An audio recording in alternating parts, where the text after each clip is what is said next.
All right, boys and girls, welcome to another Sunday Sync. We were just in the middle of a discussion, so I'm gonna let them get back to it. Go for it, Josh. Okay. Yeah, I mean, I figured we'll get back into real estate if anyone wants to start talking. I'll leave it to the I'm a new member here, so I just wanted to see what's going on and it'll be interesting to hear what everyone's talking about. I'll shut up now. I'll say hello. We're a new member as well, coming out of Massachusetts. I'm Dave. This is my wife, Julie. We just purchased a property and looking to rent it out. So saw that there's Congrats. thank you. Saw that there's an accountability group. So I'm not sure what the form of this is, but good to connect. And Josh, I see you got CPA and MST. What's MST stand for? Oh, it's a master's degree in tax. Oh, nice. So yeah, Yeah. my background is tax as well, so it's Oh, fun. nice. That's Yeah, cool. So are you busy during tax season right now, I imagine? Yeah. yeah, yeah. I assume you too. Yeah, exactly. Well, that's cool. We got two finance accountant folks on here. I'm actually surprised at how many people are on here. I didn't know with the Super Bowl and everything how many people would actually show up. I haven't watched football in a long time, so yeah, so the format here is really just loose. So I don't know, David and Josh, if you're looking for something really squared away, I'm not squared away, at least not with this anyway. And so, I just get on here and host it, and then sometimes I throw an item out or actually, you know what? I'm going to do that today. I'm going to do something. And this is I normally don't want to talk about myself, but I'm going to do it this time because last year at the ORAD event, the one rental at a time event in Vegas. I met Sean Cannell, and he's a YouTuber guy, and I still don't know who he is, but apparently he's a big deal in YouTube space. And Zuber brought in all these real estate investors, and then Sean Cannell. So he kind of stood out because he was a YouTube guy, and he was talking about starting social media and all this stuff. And he said, hit record."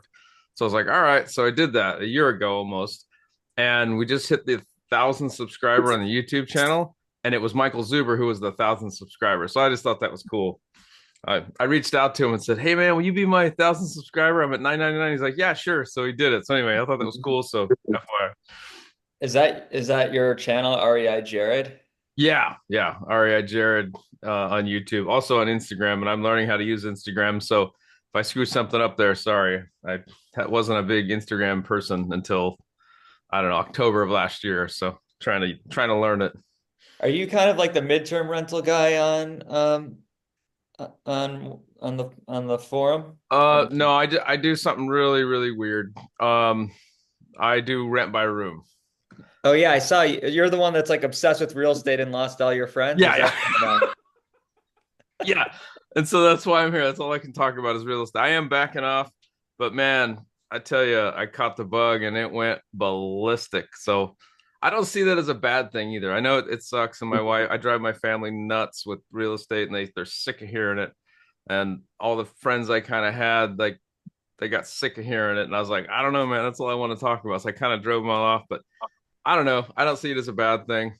I am who I am and I'm too But old. Jared, what I've noticed, and maybe you've noticed it too in especially this last month, I'm seeing more and more people posting about what you're doing, about the Yeah. rent by room. It seems like it's being popular for certain people. And what I love about you is you've stuck with it and continuing to stay focused just on that Yeah. versus branching out in others.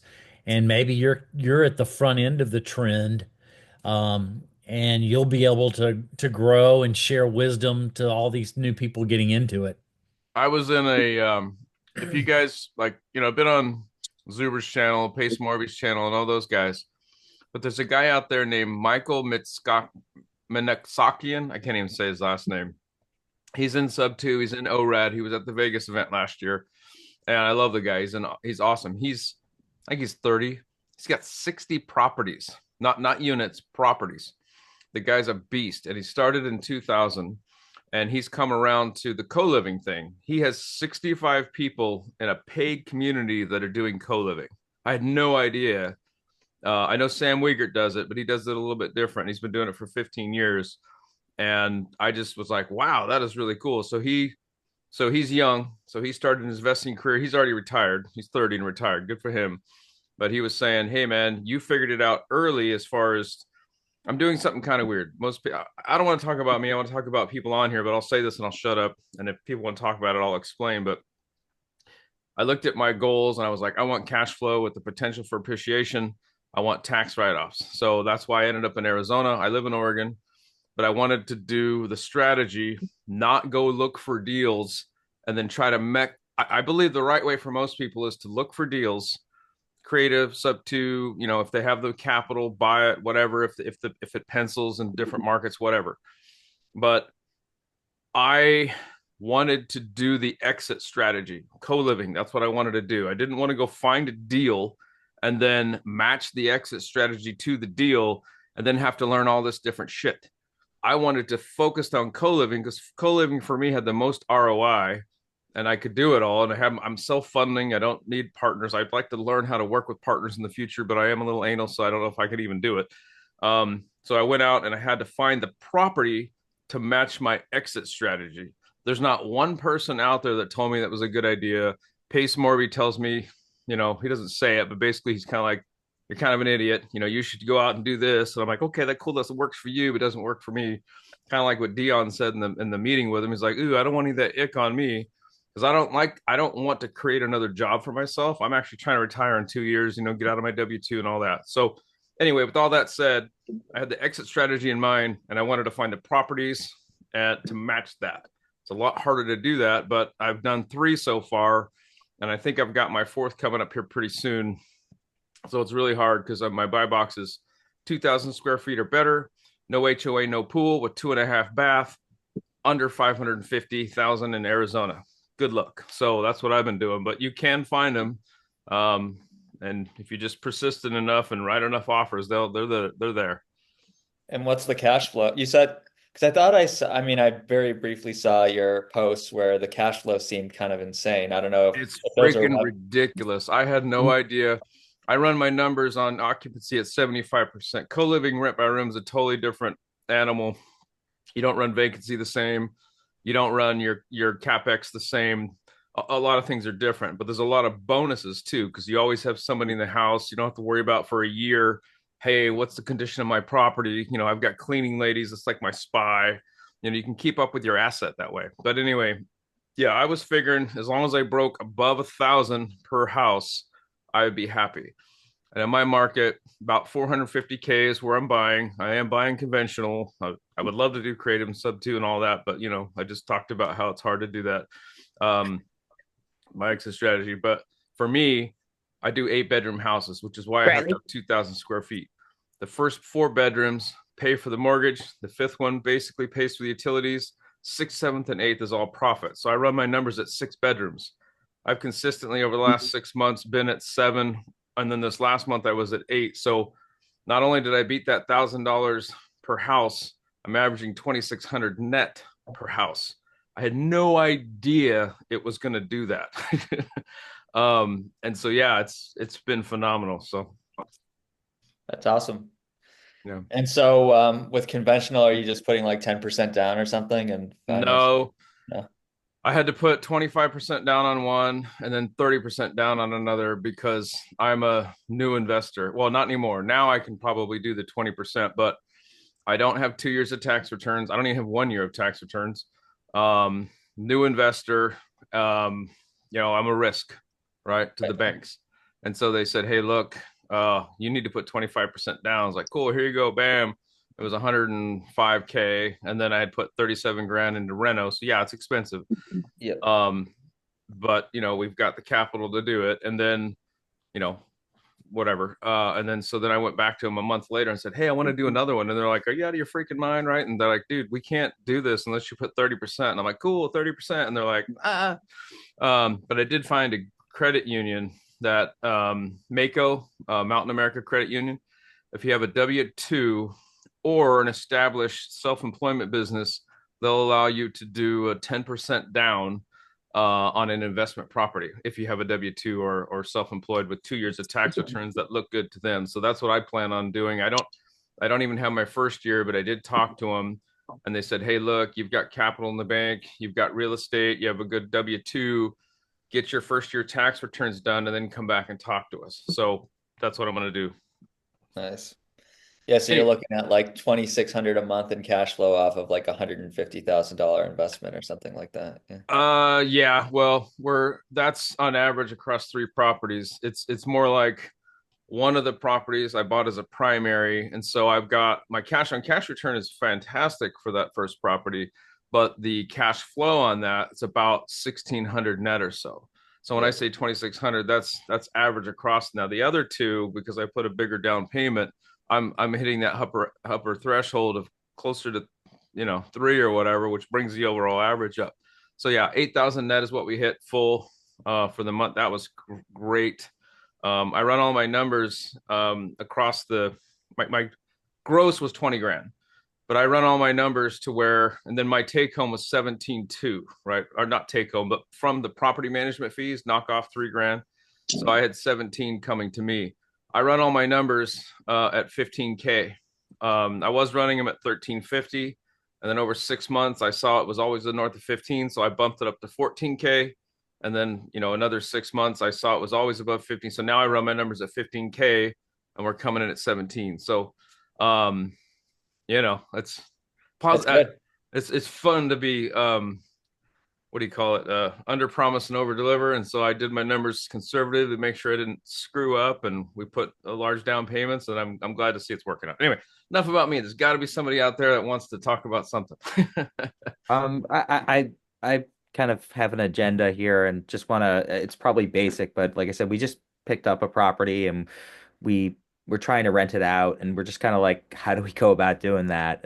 Do we just get a realtor? Do we list it ourselves? Should we like go listing and kind of, probably should have gone a little bit deeper into that before we bought it, but we contacted a couple of realtors and I just wanted to get some input and feedback, like where do you post for rent, or is it better to like in the first one find a realtor so they have like the rental contracts, or and again hopefully that if that's the point of this group, that's great. Yeah, If not, yeah. I'll ask 2 questions and I'll open up to the group. So, what market and what strategy, and then we'll let somebody answer.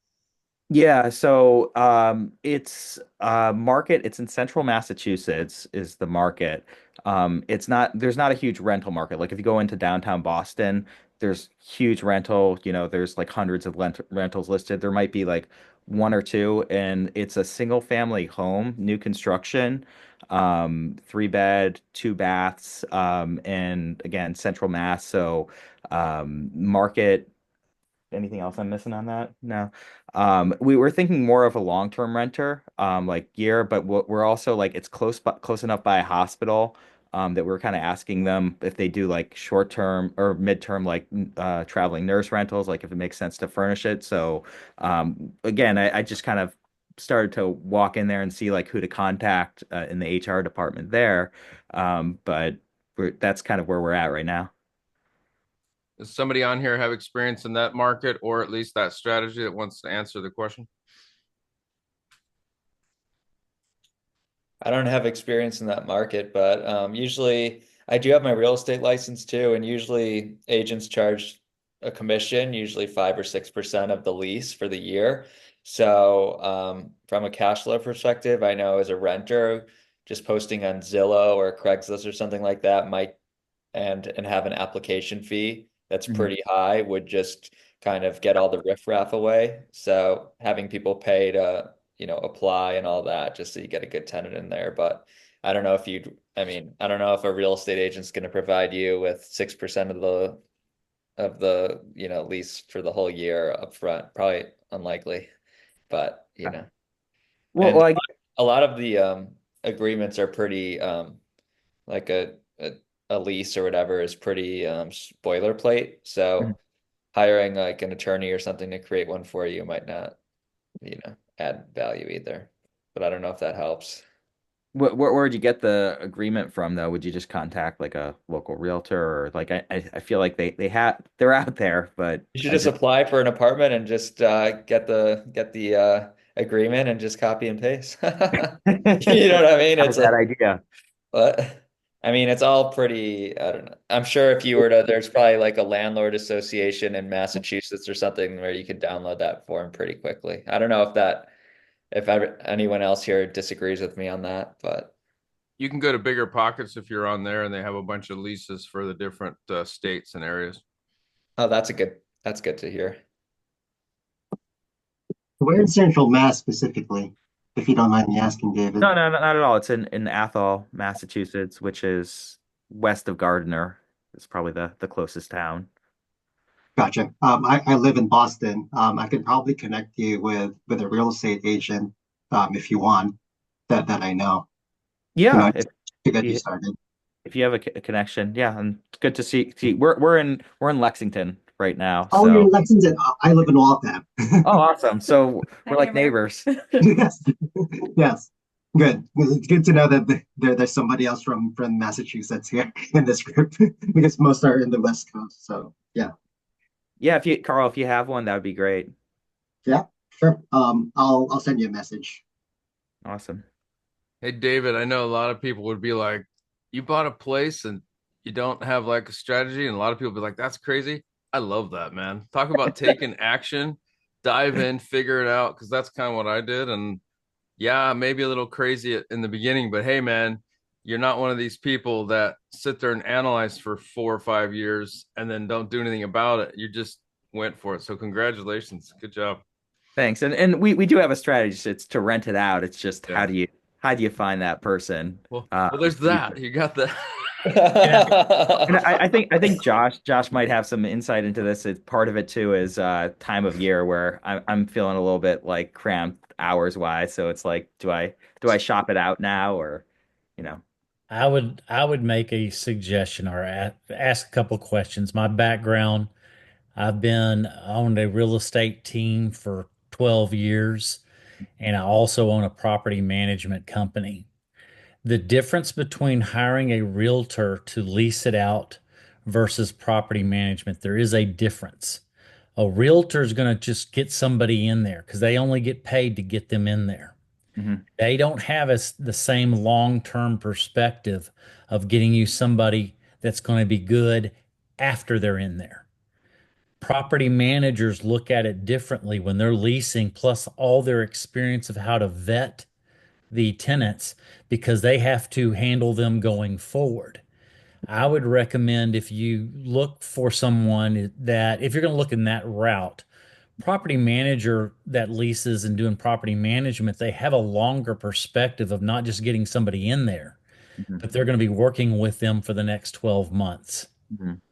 I've worked with this and cleaned up so many messes by realtors that just lease it out, that they literally don't vet them. And then we're left cleaning up their mess. They don't know how to write real estate contract, lease contracts.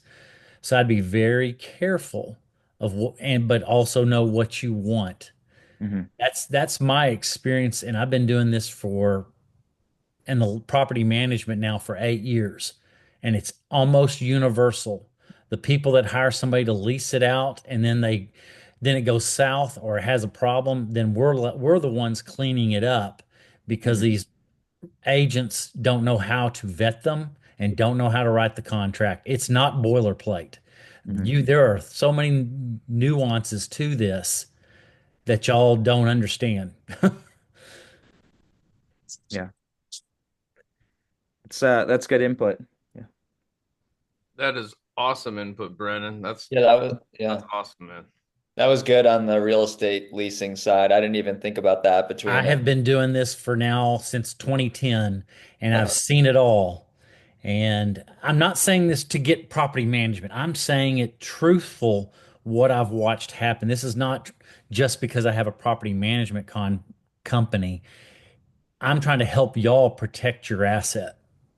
Right. I mean, honestly, when I'm talking with some of the real estate agents, I get the sense, particularly in this area, they don't do it a lot. You know, again, there's not as much of a market, and they might not have that view. So that's So I'd look for property management. Do you want them learning on your dime, on your asset? right. I don't. I don't at all. Also, there are some property managers that will just do the leasing for you, so maybe that's another route. Um, Mhm. I don't know, the place that I have, I'm renting, and they're technically a property management company, but they got me in the here and they just did the leasing. So maybe a property manager that would just do the lease up for you could be good Yeah. if you don't want to pay for the property manager. Um, but yeah, I don't know. Every lease contract I've signed seems pretty standard, but I'm curious, how do you adjust those, as a landlord down the line? Do you speak with like an attorney or something to draft these kind of lease agreements to make it not boilerplate, or what are you looking for to make adjustments to a lease agreement and all that? We now here in Texas, we use the state promulgated forms. Hmm. And, I know some property management companies have their own. I'm choosing to use the state forms because, in honesty, they're fair to both sides. Hmm. Contracts that are very one-sided, that's just not who I want to be. I want to have a contract that really is fair to both sides. And there's, lots of little things in all the fill-in portions, access to the property. I'm trying to think of some other things. Now, Yeah. I hired a lead property manager. I don't do, when I say I own one, I don't do the day to day. I handle the big picture and some of the sales, but I hired a property manager that has 18 years of experience managing 600 doors. So I Hmm. hired experience. I believe in that. And she showed me a lot on those contracts that it's from years of experience of all the problems.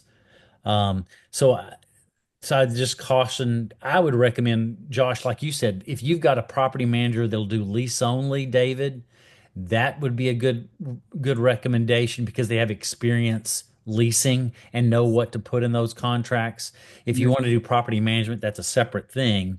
But if you could find one, a property manager that does lease only, just pay the upfront. Here in Texas, the going cost for lease only, though, is typically 1 month's rent if they're just doing lease only. If they're doing lease and property management here, a lot of times it's a half of a month's rent, and then you're paying property management fees after that, and it might be very similar cost. Hmm. Yeah, I mean, I was looking at one earlier today, and I think they're like maybe like $100 a month for property management, which again, if you do the math, it ends up yearly being like about half a month's or rent. So seems pretty reasonable. Yeah. What's your goal with the property? David, is this like a cash flow situation, or is it just you want to get? Um, it's to hold it for about a decade and then sell it. So that's the goal. It's and I don't know how in depth you want to go. We actually, formed Julie's I don't want to get too much into the technical stuff, but like we made it a qualified opportunity fund and threw some capital gains in there. So it's actually in a qualified opportunity zone. Mhm. So like after that 10-year period, we could sell it tax free. So that's kind of our holding period. I see. So you did the tax angle there. Yeah. Have Let's to. hope. It Let's should hope tax. that. Yeah. Let's hope that zone does well, and you could have some gains to get taxed that gets tax deferred. Yeah. Yeah. I hope so. Yeah. That's awesome. So what is that called? I mean, yeah, I didn't realize. I've heard of if you live in a property primary for 2 of the last 5, you could sell it tax free. But what is this called? It's a qualified opportunity zone. So there's various census tracts that are designated opportunity zones. And the idea is to spur investment in those areas. And you could do it, you know, either real estate or other businesses. And, the two requirements, or one of the two requirements is either it needs to be original use. So like we got a new construction place, so we'll hit that original use. Um, you have to put capital gains in to fund it. That's part one. Part two, it needs to be either original use or you need to improve it and double the basis. So, you bought a place and the building's worth 50,000, you got to put at least 50,000 more into that, just kind of showing that. But if you do that and hold it for 10 years, when you sell it, the capital, they readjust the basis of the tax, it comes back where you essentially don't pay capital gains. So you have to keep it for 10 years, you say? Well, if you want the adjustment of basis. You could sell it earlier, but then you won't get that basis adjustment. Wow, I didn't know this existed. That's cool. Yeah. Hmm. That's Then cool. you have a plan to reinvest in 10 years into something else. You probably figured out along the way, I guess. I figure you can figure it out along the way because at 10 years you could reevaluate, and if it's doing great, you could hold on to it for longer. If not, you could sell it and just rather than you could just essentially move it over to another investment. And since Yeah. you get it out capital gains, Yeah. and capital gains, it's a really easy move. Yeah, you wouldn't even have to 1031. You just sell Yeah. it, take the money, no tax it, and then you can figure it out along the way. But you strike me as someone that's awesome, man. You just dive into the pool and then figure out how to swim later. That's awesome. Well, now it makes sense that you don't really care about, you must have had like maybe some stock sales or something like that, and you know, you maybe a property manager would be worth it for you if you're really not going after the cash flow. And if you have, I'm sure you're aware with passive loss rules and stuff like that, it's economically even if the property generated a loss, it's just gonna get suspended. So Yeah. you know what I Yeah. mean? So it's just yeah, more of a long-term play. So probably the less headaches, the better. Exactly. Yeah. Do you have your own firm or are you working for a larger firm or anything like that? Yeah, I have my own firm that does just the tax side, and then I work for a larger firm as well. So, Oh, cool. yeah. Yeah. I could share a little bit more about my thoughts right now if anyone wants to hear them. Sure. So I live in a really expensive area of California, like a shack or a crack house would be like $1.5 million.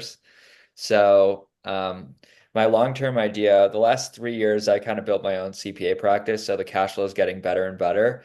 Um, and what I really want to do is buy a property in Marin County where I live and then add an ADU onto it. And I want to learn more about construction and assist in building something so that I could fix up and rent out the main house and then build an ADU in the backyard that I could live in with my girlfriend. So it'd have to be big enough. So probably like 1,000 square feet at a minimum. But the idea would be to kind of reduce the monthly expenses for myself. And then as my firm keeps growing, then I'll want to look into other areas around the country to invest in. So, um, and I think my idea of a good strategy would be buying near really big hospitals throughout the country, and then adding rooms to existing homes and then rent by the room to nurses and stuff because um, a lot of nurses they get a stipend that's tax free that they get to contribute towards like their rental costs. So the traveling nurse game is huge and they have the money to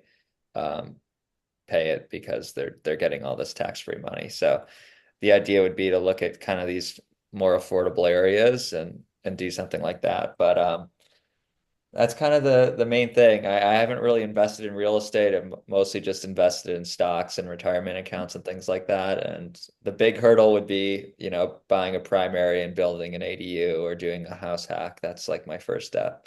But I've kind of been in analysis paralysis for a while. So So Josh, one of the things I'll mention there is when I originally started, I was looking for cash flow, and that was my play too, which was to look at traveling nurses and things like that. yeah. And it looks like do your own research, but it looked like by 2029, 2030, the nursing staff would be abundant enough there where there wouldn't be a lot of the traveling nurses, at least by my rough guesstimation. So for me, I was like, all right, well, that would do good for a while. And then plus there's a lot of people doing it. So I thought, well, competition and it's going to dry up, at least from what I saw. So that's why I shifted gears into co-living because rent by room, same thing, but people, always need a place to live. It's not just dedicated to traveling nurses. I did like the idea though, because typically the traveling nurses are probably going to be, I'm just going to say it, probably a little bit better clientele. You know, they're going to work their ass off. They're going to sleep. They're not going to probably cause a lot of problem. They make good money. So it's a good demographic to go after. I just thought, hey, you know, that pool might dry up on me. So I wanted to do something that was just like long term. So anyway, FYI, do your own research, that kind of thing. Yeah, I mean, my idea would be find something within a few miles of a major hospital because those hospitals aren't going anywhere anytime soon, you know, like I'm talking like the biggest ones in the state. Yeah. And then it could be rented to anyone, but you know, by the room. So Well, yeah. Texas has 21 or 22 level 1 trauma centers. Florida has 9.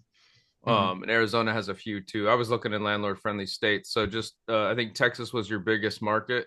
And they say within 10 minutes is the sweet spot. So if you're looking for houses, that's kind of what I found. So Yeah, that's good to know. Yeah, I was looking at Texas and like maybe San Antonio or something because the price per square foot there is pretty affordable compared to all the other kind of areas that have gone through the roof. But I don't know.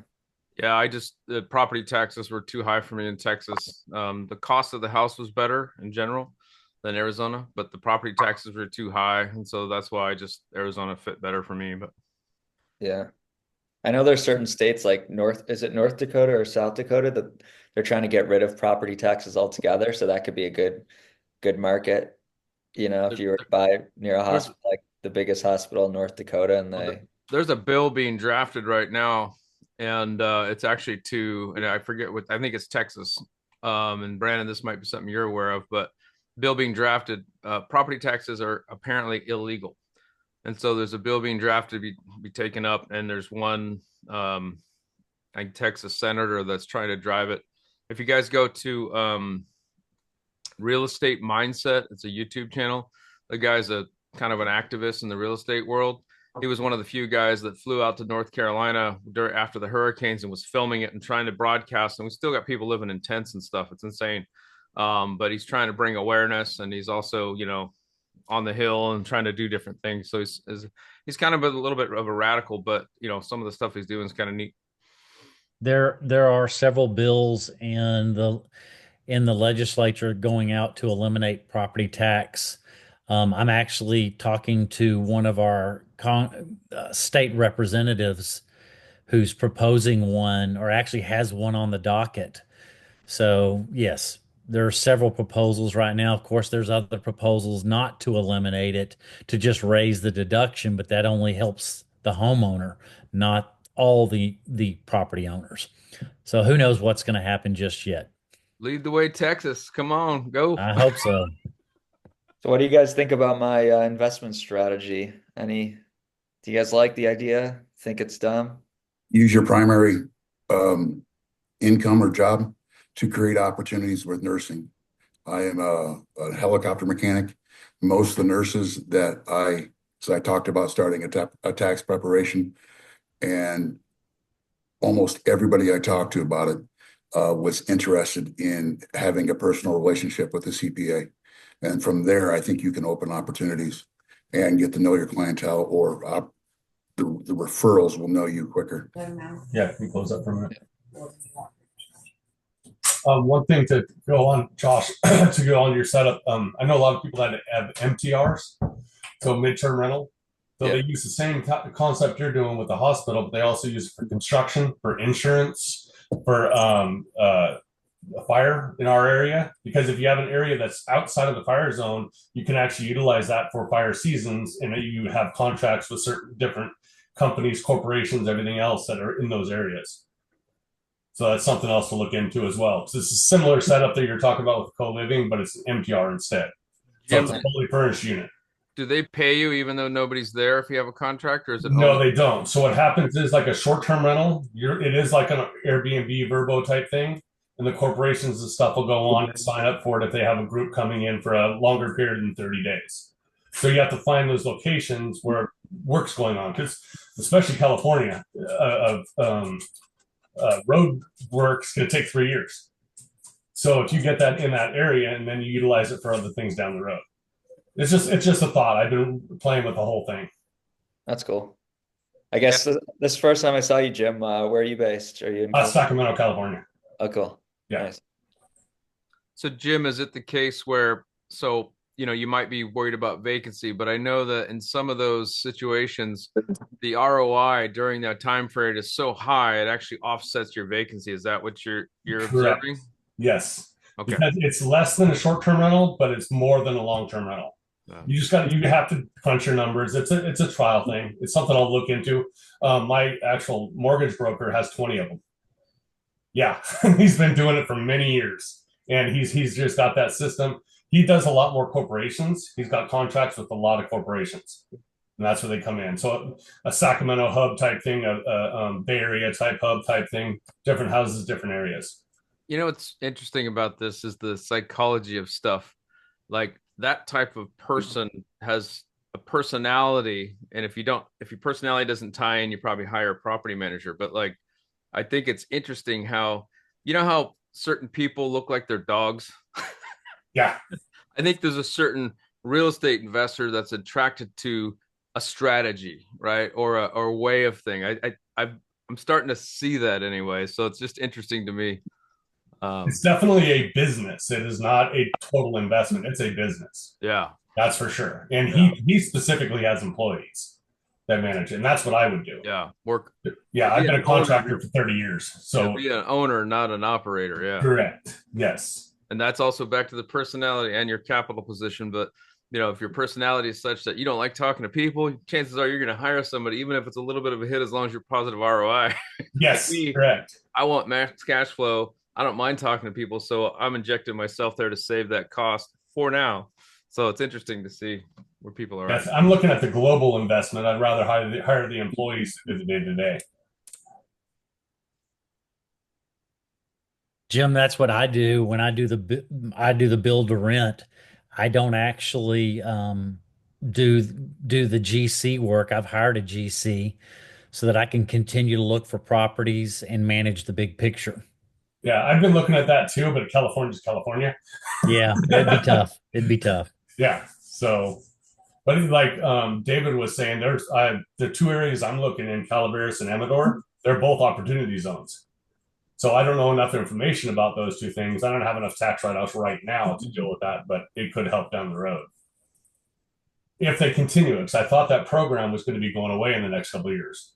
It could be, but they're talking about extending them. So yeah, I figured that with Trump coming in, I figured he'd extend it because he's the one that put it in the first place. Yeah. So it's kind of like everything else in tax law. It might change. It might go one way or the other, or right. they might have it. But right now, it's still live. Yeah. They need to bring back that 100% bonus depreciation. I know he's going to, but hopefully it passes. I'm kind of waiting for that as well. The rumor is it might come back to 100% or something, right? Like 2025, like this year maybe.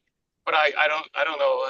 I don't know the latest, but I heard, because I contacted the cost segregation guys, and then they're saying it might happen, and we don't know until it happens, I guess.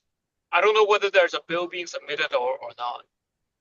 Yeah, I think what's probably going to happen is, because it's going to take long enough to where you can either file an extension this year, but what I'm going to do is the same thing I did last year, because there was a bill that got shot down. I think it passed the Senate but failed the House, or one way or the other, I don't know, but I'm just going to file and amend later. So just because it's a 60% bonus depreciation year, and I did this last year with the 80%, so I'm not going to wait on it. But I think it's going to be past your deadline. And so I'm just going to go ahead and file and then amend or append it later.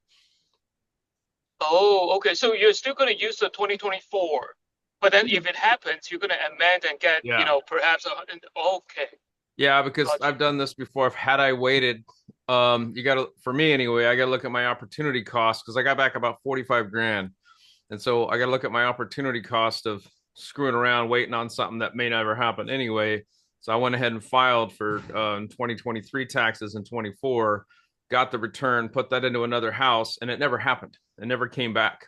So had I waited and extended or whatever, and waited for that 3 months or whatever the time was, I don't want to sit around and wait for it. So I just went for it, and I'll do the same this year, and then I'll pay the difference later on. I don't know if that's right or wrong. That's just what I'm going to do. And hopefully if he retros it back, does anybody know if the idea is to retro back to 23 and 24? No, there's no way they're going back. Because that bill they put in, that was part of that bill, but they bloated it with too much crap and then they didn't pass it. So That'd be a disaster if they decided to go back and change the tax law. So damn it. Okay. That was a hopeful, I guess. I guess they change anything would be for 2026.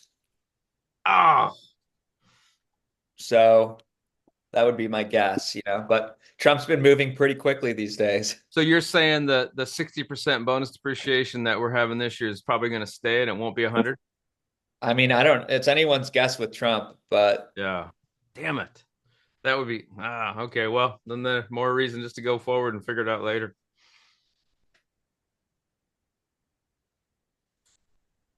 It's cool having accountants on here.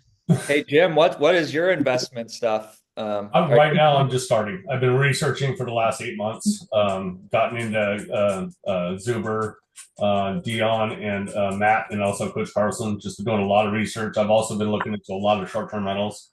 Been a contractor for a very long time. So right now, I've got an offer in on a property that put a really disrespectful offer, over 100 grand cheaper, so I can do a rehab on it, and then it will cash flow if I can get it at that price. Nice. So you're a contractor, huh? Yes, I am.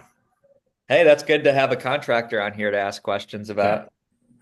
So I'm trying to actually hit all the school ones. I've been on every one except Mondays. I'm going to go on Mondays tomorrow. So Ryan, how much can you build? Yeah, Ryan is too. I've talked to him several times. I'm curious about how much it would cost you to build in California right now per like square foot. And I don't. Most of what I do mainly remodeling, so I'm a higher end remodeler. I've also been working for a corporation for the last 4 years. Well, that has changed this year, so I have to pivot. So they're restructuring, so I will not have anywhere near the income I had the last 3 years. So yeah, I'm just curious because like I really want to learn how to build everything from start to finish. I don't know if you've watched like the ADU guy on YouTube. One of the biggest problems with building in California is 40, 50 grand just right up front. By the time permits, everything else, and you're talking anywhere between 15 months to 2 years to even get your permit to be able to start building. But now with ADUs, right? Yeah, no, with ADUs too. Wow. I thought that there was a bunch of rules now to expedite it. No, they have rules, they have preset plans and everything else, but yeah, that's all a bunch of BS. It still involves all kinds of stuff. Shit. Yeah. Yeah, so like 50K just in permit fees. So that's why it's really not that economical for people to build them, because that's like a lot of money per square foot just in if you're building a 500 square foot. Yeah, most ADUs that ones so I'm part of NARI, National Association of Remodeling Industry. Most of the ones that the people that I know are doing them, they're looking at minimum 200 grand for an ADU. Right. And that's California though. Our prices are way higher here. Labor is just way more expensive. Yeah. Maybe I just the thing is I don't want to lose like my FHA loan. I guess your first time loan, if I were to go buy an investment property, then I couldn't really do it for primary, right? No, I pulled out a HELOC, and my plan is doing cash, get the cash rehab done, and then doing a DSCR once I get it renters in place. Because I have to do mine's all bank statement loan. Yeah, I'm self-employed too long. So I am looking into that ADU / buying property, because I'd love to buy. A lot of the properties that you're seeing out there for rehab are just pieces of crap, and they're asking this premium price for them. And I'm just not willing to do that. So getting a small piece of property in a nice area might be the better way to do it. Yeah. That's going to take a lot of time. Lindsay's just saying it took her 5 months and it cost her permits for 8,000, she said. Lindsay, I don't know, how much was your total cost to build it in LA? I don't know. I don't know where she is. Oh, she hasn't built it yet. Yeah, you still have tap-in fees though. You have water tap-in, you have sewer tap-in, you have electric tap-in. On top of all that, plus her plan, I don't know if those plans and permits are including impact fees. I'm assuming they are, but you have in California, you have roughly 4.5% in impact fees. What's an impact fee? School impact fees. It's basically a fee for the schools in your area. and every area is different. So you have to pay that fee just to help build schools based on the cost of your building? Correct. And there's also, you have road encroachment fees. There's just a laundry list of fees. Shit. Yeah, it's nuts. That's why we don't build. Because before you even touch a building, it just costs so much money. Damn. I don't understand how they're going to get just Paradise, Santa Rosa, all that stuff there. It was a nightmare. Nothing started rebuilding for about a year and a half, 2 years. And Did they ever it's going to be the same, if not worse. I wonder if there's still a lot of like raw plots available in Santa Rosa to build on.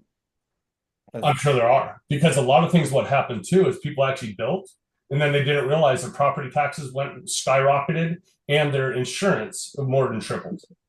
Right. So a lot of people they got their house built and then they found out they couldn't afford to stay there, so they sell it.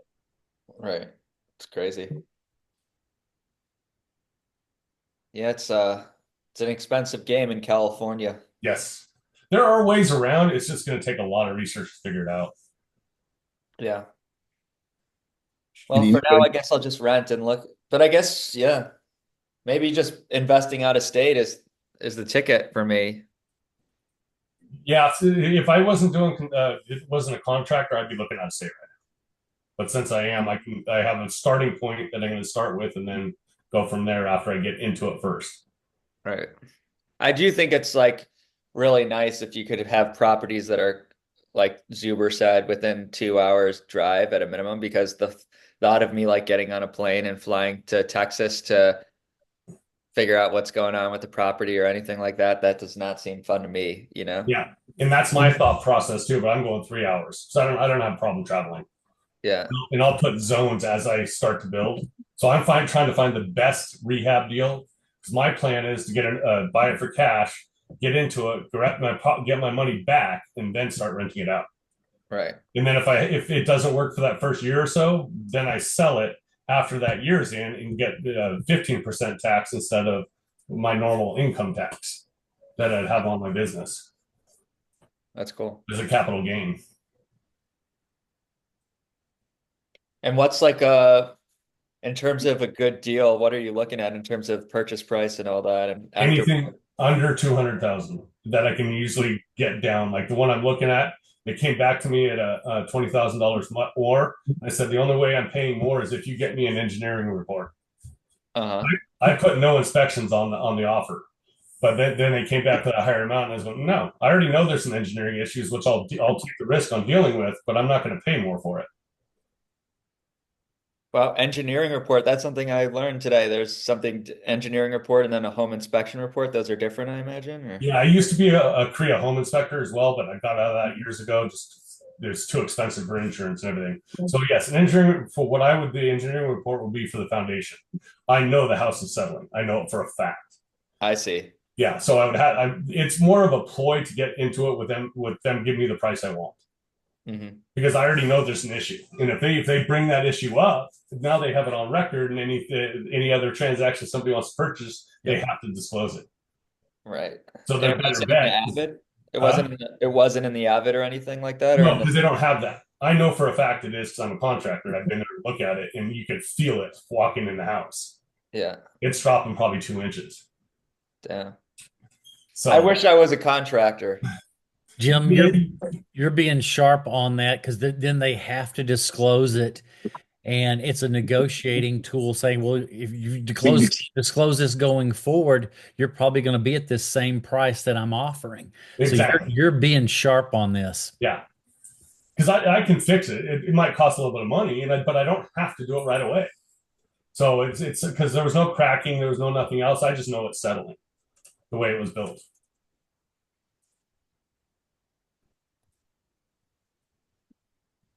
Yeah, we'll see in the next couple of days. I hope you get the deal. That'll be fun to talk about next Sunday. Oh, I do too. Because I'm actually trying to switch. I don't want to. I'm tired of working for normal people. I'd rather control my own projects. So I'd rather be able to decide what's going in it, what's not, do my own timelines, everything else. Remodeling's tough. It's just you're always going up, pimping yourself, trying to get more projects, doing the estimates for free, so on and so forth. So, yeah. I mean, that's what I've done the last 2 to 3 years is I realized I didn't want to be an employee anymore. So I had to kind of build my own business out. And yeah, the first year or so is definitely not as lucrative as your W-2 job, but then eventually in a couple years it'll, hopefully balance itself out and you're a lot happier because you don't have to be managed. I've only had a W-2 for 6 years. Uh-huh. I've been I've been self-employed for 31. Oh, I see. So you've been self-employed. You had contracts with people that are, Correct. yeah, I see. Okay. Yes. And it was a big hit. It was a monstrous hit. So we're waiting to find out what they're actually going to do with that restructure. I'll still have work with them, but it's going to be way lower. In fact, I'm going out to Maui next week for a job that they have to get done. Nice. Because the Maui employees just don't have a work ethic. I'll go diving for 4 hours, then go back at 11 o'clock and still work 10, 12 hours. And then go the next day, the same rinse and repeat the next 5 days. Hey, that's a good job going to Maui. I love it there. What else is on? Does anyone else want to share?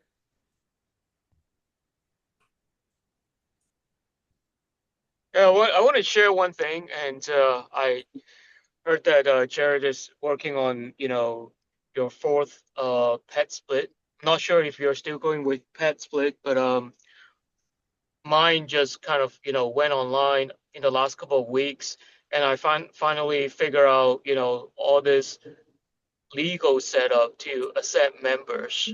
So, this one I'm not going to be using PadSplit, and I probably would have my first member coming in next week.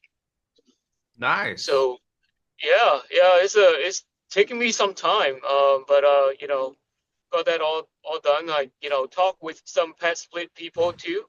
I think what originally I wanted to do kind of like a split between them and my own, but I think they want an exclusive lease on the property. They do. Yeah. So, But it's go ahead. are you furnishing or not furnishing? And are you doing week to week? Are you doing month to month or long-term lease? What are you doing there? I'm really trying to do long-term lease. Like at least it would be month to month, not week to week. It's a too much, turnover for me to manage if it is week to week. Are you furnishing? Yes, they're furnished. They're furnished with bed, desk, and mattress, and chair, side table. I'll give you some feedback. I haven't done it. I mean, I furnish, but I do week to week. But the people that furnish and try to do month to month, they do find that people leave easier because logistically speaking, they don't have to worry about moving their own stuff. Whereas people like Sam Wiegert, who's been doing it for about 15 years, they don't furnish on purpose. One, it's cheaper, and two, people move in there, it's their stuff. So there's that. And so they feel more at home, but also when they go to leave, they have to figure out what to do with their stuff. And some people are lazy, like me. So the percentage of people that won't move simply because they don't want to figure out what they're going to do with their stuff. So just FYI, that's anecdotal from me through other people. I haven't done it myself, but FYI. Oh, that's a good point. Well, one challenge that I am running into right now is, the place I have doesn't have enough parking spots, but then it's like right next to a campus. So right now, really my marketing focus on students and staff, around the campus. So I'm trying to engage more, perhaps, freshman students, perhaps, or whatever students, I guess, students who don't have a car. Are you is this undergrad or postgrad? Undergrad. Well, undergrad and postgrad, the college is big. So the college is big. The people that I know that target that audience, they say to get the parents on the lease because, depending on what type of school it is, if you're like, say, ASU, you're going to have some problems. So, you know what I mean? Like party school, you're probably going to want the parents on the lease at least. No pun intended, but you might, because you're looking at some fun times ahead. Yeah, where are you investing, Herman? I'm in Houston, Texas. So is it University of Houston or what is it? Is it Houston? Yeah, it's UH is around that campus. Yeah. Yeah. I went to the University of Arizona, and some of those house parties were wild. I wouldn't want to be the landlord there. I mean, it was hundreds of kids in these houses just getting absolutely plastered. I remember like falling off of a balcony, just all sorts of stuff. Oh, okay. Well, fortunately, mine is a one story. That's good. You won't have anyone. I mean, every year at the University of Arizona, there's at least like one person that dies from either falling off of a roof or, overdosing and all sorts. Yeah, I was going to say your insurance is probably key in that play. You want to make sure to have good insurance. Yeah. Yeah, I have insurance, right? I think I would need to call Stanley again to, find out what they offer. What I have is kind of like a base, tenant, typically insurance for a house, right? Well, don't you have to have a separate insurance when you're doing co-living and rent by room? Because some of those won't even, some insurance companies avoid it. So yeah, luckily Steadily, if you look into Steadily, they have a rent by room in their policy. And I know that I was using another company and they did renters insurance and they said they cover it, but I never had a claim with them. But I would venture to say you might be it'd be interesting to see what happened if you had a claim in a rent by room, because I could see them coming, denying it, especially with all the costs that have happened now. They're going to look for any excuse whatsoever to limit their cost exposure. So I like that. I haven't had a claim with Steadily either, but Steadily specifically calls it out. So again, do your own due diligence, call and talk to people. I know that Zuber says that about half of his students say Steadily is better and the other half say it's not so much. In Arizona, it was better for me, so I went with them. So Cool. Yeah. I'm picking up a steadily policy right now. It was better than my insurance broker by a couple of $100.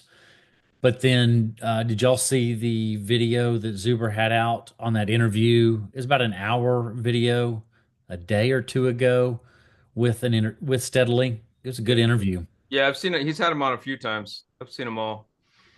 He had a point that really, I think it's going to end up saving me several $100 of making sure that the value on the property don't include the land, which I don't know why I've never thought of that. Take that land out of there. Plus, I build, so I'm going to put it at the cost it would cost me to build it back. That alone little tip that I got this week is going to save me hundreds upon hundreds of dollars per policy. So it was a very good video. What are your deductibles? That's the other thing I'm looking at too, is putting a high deductible. So I'm not going to claim anything. Yeah, 10K is mine. Yeah. So max they would let me do. Yeah, the one that I did with Steadily the other day, the max they could do for this company was 7,500. I was wanting to go higher. I want to self-insure a certain portion. I was looking in that 10 to 15,000 myself, but they didn't have it. They said the highest they'd go was 7,500. Yeah, I'm not going to file a claim for 7,500. That's just pointless. Yeah, I don't want all my properties to go up. So the only time I'm claiming something is if the freaking house burns down or it gets washed away or something. So yeah. Or there's an injury or something else that. Yeah. Well, I mean, for the loans too, I had one that was so tight that I had to go. This wasn't with Steadily, but I had to go bump it up to 10K because the original quote was, I think, 2K just to get the loan because it was that much of a. I was so close that changing from 2K or 2,500 to 10K brought my payments down under the LTR rate. And I'm doing rent by room, but they wouldn't do me the loan at that rate. So they will do Airbnbs in certain areas if you're 65% loan, but this was 62%, so I couldn't make that work. So I had to do a long-term. It was a DSCR loan. So I had to do it, and that insurance made all the difference. I mean, it got me under just barely. It had to be a positive $1, and I got there. I think it was like a positive $6 or something. Yeah, that's one problem we're having in California is we're having to a lot of times do just a regular liability, and then we have to go on the California Fair Plan for fire. So that just jacks everything up, and it's going to be a really interesting year to figure out after LA. In fact, you can't get insurance right now because of the fires. They won't even look at it. They won't even talk to you about it. Probably inundated with claims. So yeah, well, no, there's a moratorium on it. You cannot. They won't even do anything until the fires are completely out. They won't even look at them. That's smart. They got potential liability coming forward. So yeah, why do it? Yeah.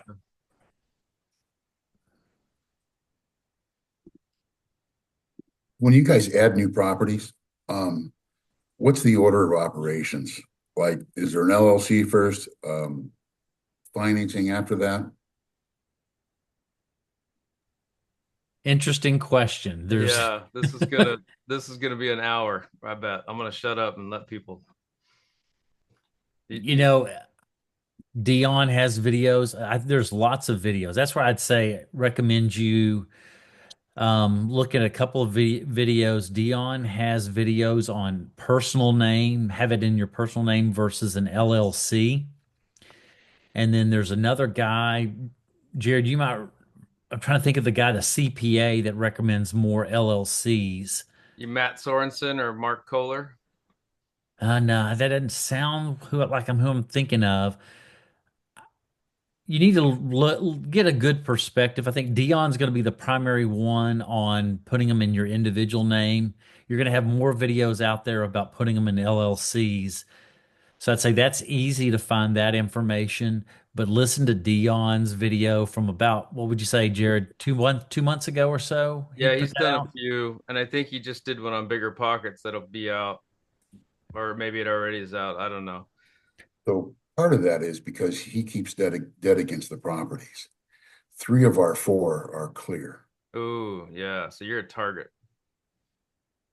Ace Morby has a real good one too, where it starts with the overall, and then you put the LLCs underneath that. So you have I'm drawing a blank on what it's called. Holding company. Yes, holding company, and then LLCs under it. I do the same, but I do it for a different reason. I had ran a company before for about 3 years, urbanebags.com, and I was a dumbass, and I put that company in my name. I got inundated with sales calls and scams and all this crap. So for me, I wanted that for the autonomy, right? So I'm a managing member of the holding company. The holding company owns my local Arizona LLC, but I did that because I don't want to, and I haven't had a single call. It's awesome. Have registered agent and all that. But I did too good of a job because when I bought the properties in the LLC, I had trouble getting the utilities turned on in certain cities because they said, so if you're going to go to get your utilities turned on, make sure you bring the full stack, your LLC information, and then how it connects to your holding company, and make sure you have it in writing and paper because they won't take digital anything, at least in the cities I've dealt with. So just be prepared for that. Yeah, I'm in a struggle because I've had my construction company for 30 years and I'm a sole proprietor because I just have good insurance and I commingle. I have for years, and that's a big change once I go to it. So I'm going to start out with the sole proprietor, and then once I get 4 or 5 properties, then I'll switch it to an LLC and holding. Do you manage your own books? Yes. Okay, I was going to say your bookkeeper probably hates your guts. No, I manage I do all my own payroll. I do all my own books. My bookkeeper would shoot me if I did that. He'd be like, I'm done. Bam. Yeah. So, yeah. I talked to the CPAs. I talked to the insurance guys. Everyone was saying it's just not, because California is expensive to do LLC. Yeah. It's $800. Yeah. Minimum. Yeah. And then it's 1.5% of profits usually. Or, there's different taxes. So if you hit over a certain amount of revenue in California, then you get an additional tax. So. Well, see, I didn't know that part of it. Yeah. I knew it was expensive to start. I didn't know it was a 1% above it. That's ridiculous. Well, so the LLC fees, it's like a huge racket in California. So I usually recommend that people just have really good insurance on the rental properties, because you're going to start paying a lot more, especially once you put multiple properties in there and have, gross receipts that exceed, I think it's 250K. So then my thought process is definitely sound for California. Yeah, of course. Especially like as long as you have good insurance too. Like the way that, I don't know, in my opinion, like the LLC, like if you do something really badly, they'll be able to pierce an LLC and sue you anyway. So it's like why pay all these taxes for all these, if you're commingling. Yeah, it's just like, I don't know, it just seems almost like a racket to just get more money or make yourself feel cool because you have a holding company or an entity. I don't know. That's Not true. That's yeah. true, but if you're buying properties and with DSCRs, you may have an issue if you're buying with your personal name. I don't know that to be true, but that's what I had to use an LLC. I don't know if I absolutely had to, but that's Yeah. how I was able to buy in the business name. Hey, Ryan, you just commented about taking do you have property in California? Because you have to hold an LLC in California if you have property. It can't be in another state. At least that's what I was told. It could be in your personal name though. I do not have any property in my LLC. In fact, I filed it years ago. Haven't filed any taxes for it. It's pretty much just a disregarded entity at this point. So I'm going to end up just dissolving it and then restarting it up in Arizona. Gotcha. So you're not going to do any business in California. If I do, I'm going to have to figure out another way. Gotcha. Maybe use someone else's LLC. Okay. That's also a possibility, I believe. I'm not making any recommendations, but no, I understand. Yeah, I wouldn't do that, but that would be an accounting nightmare if you use someone else's LLC. But I'm kind of a control freak anyway. I want to understand where my money is and everything else. So I can't do that right now.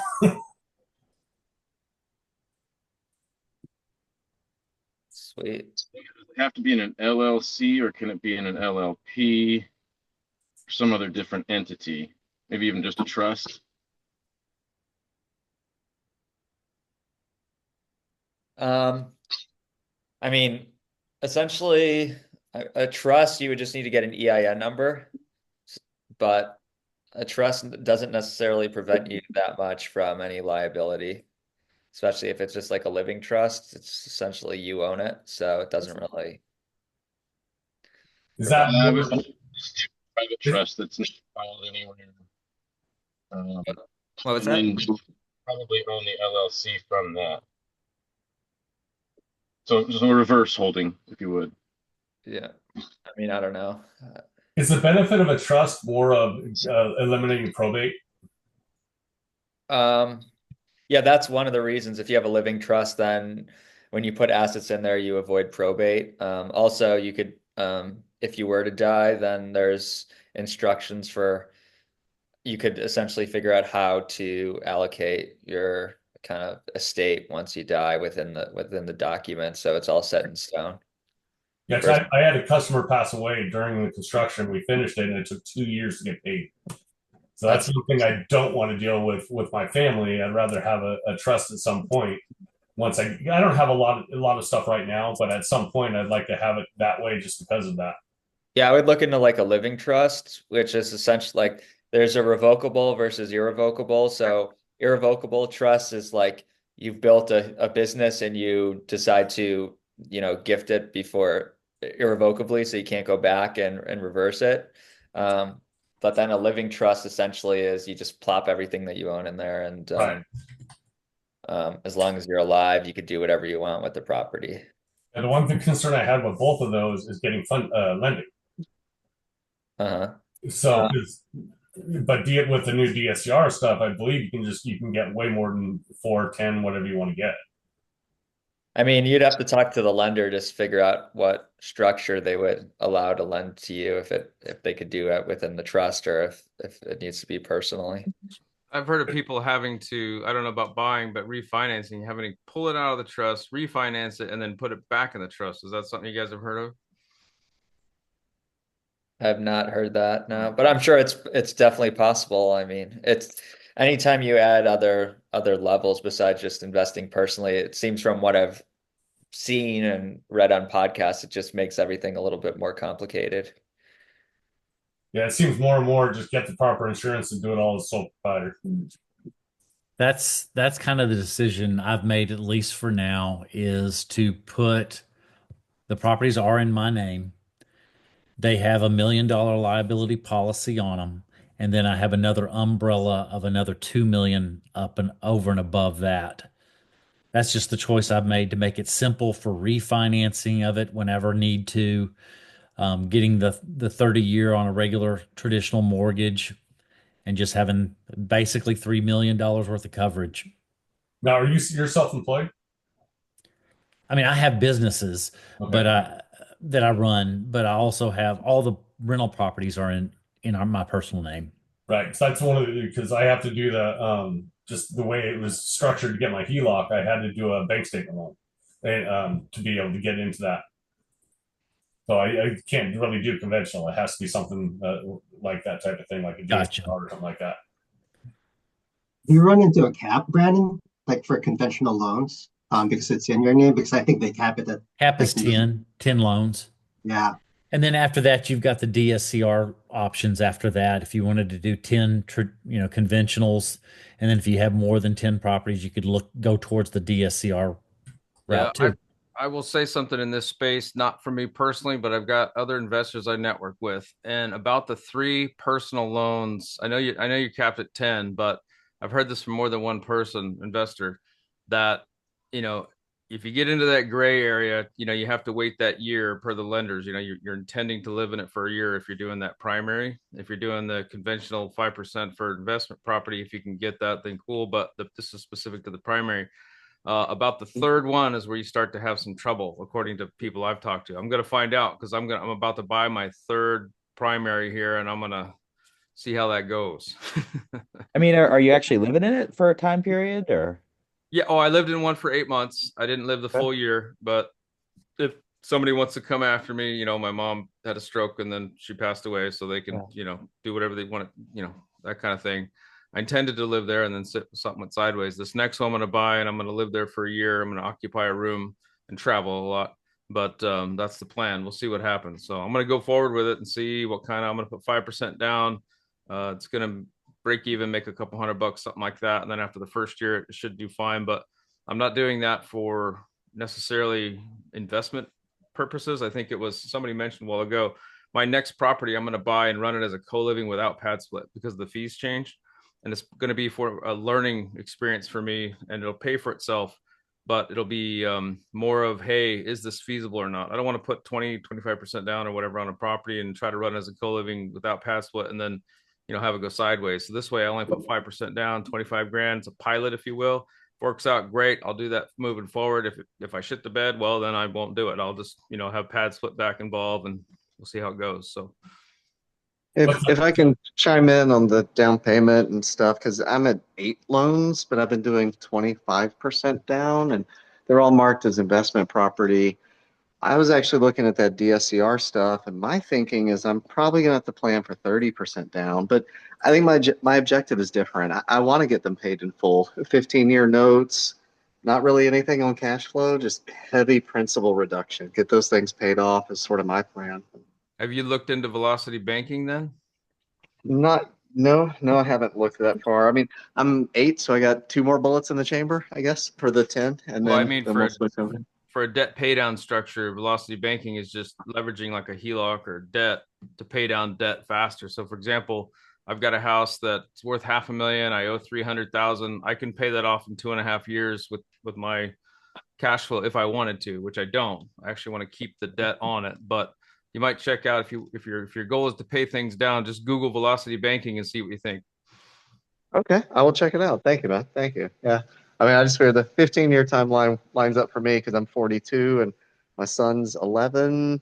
Yeah, I don't know. Give me about a decade, and then I have some choices. Jeff, where are you based? Just outside of Chicago, so it's gonna be Northwest Indiana. Nice. Yeah, I grew up in the northern suburbs of Chicago. So, Oh, sweet, man. Yeah, Evanston and Wilmette and Highland Park. Beautiful area up there. Absolutely. So Jeff, where's your market? It's going to be 2 zip codes at Highland and Hammond. So, they're close enough to the big city where you can get over to Chicago for employment and entertainment. But Indiana is not bankrupt, and Illinois and Chicago are. So I figure go with a more friendly jurisdiction. Gotcha. that seems like a hot area right now, Indiana, and those areas kind of close to Chicago where you don't have the crazy property taxes, but you can. For me, it's not even about the property taxes for sure. I would just say stability and predictability, right? Like they're not going to change the rules in a massive way.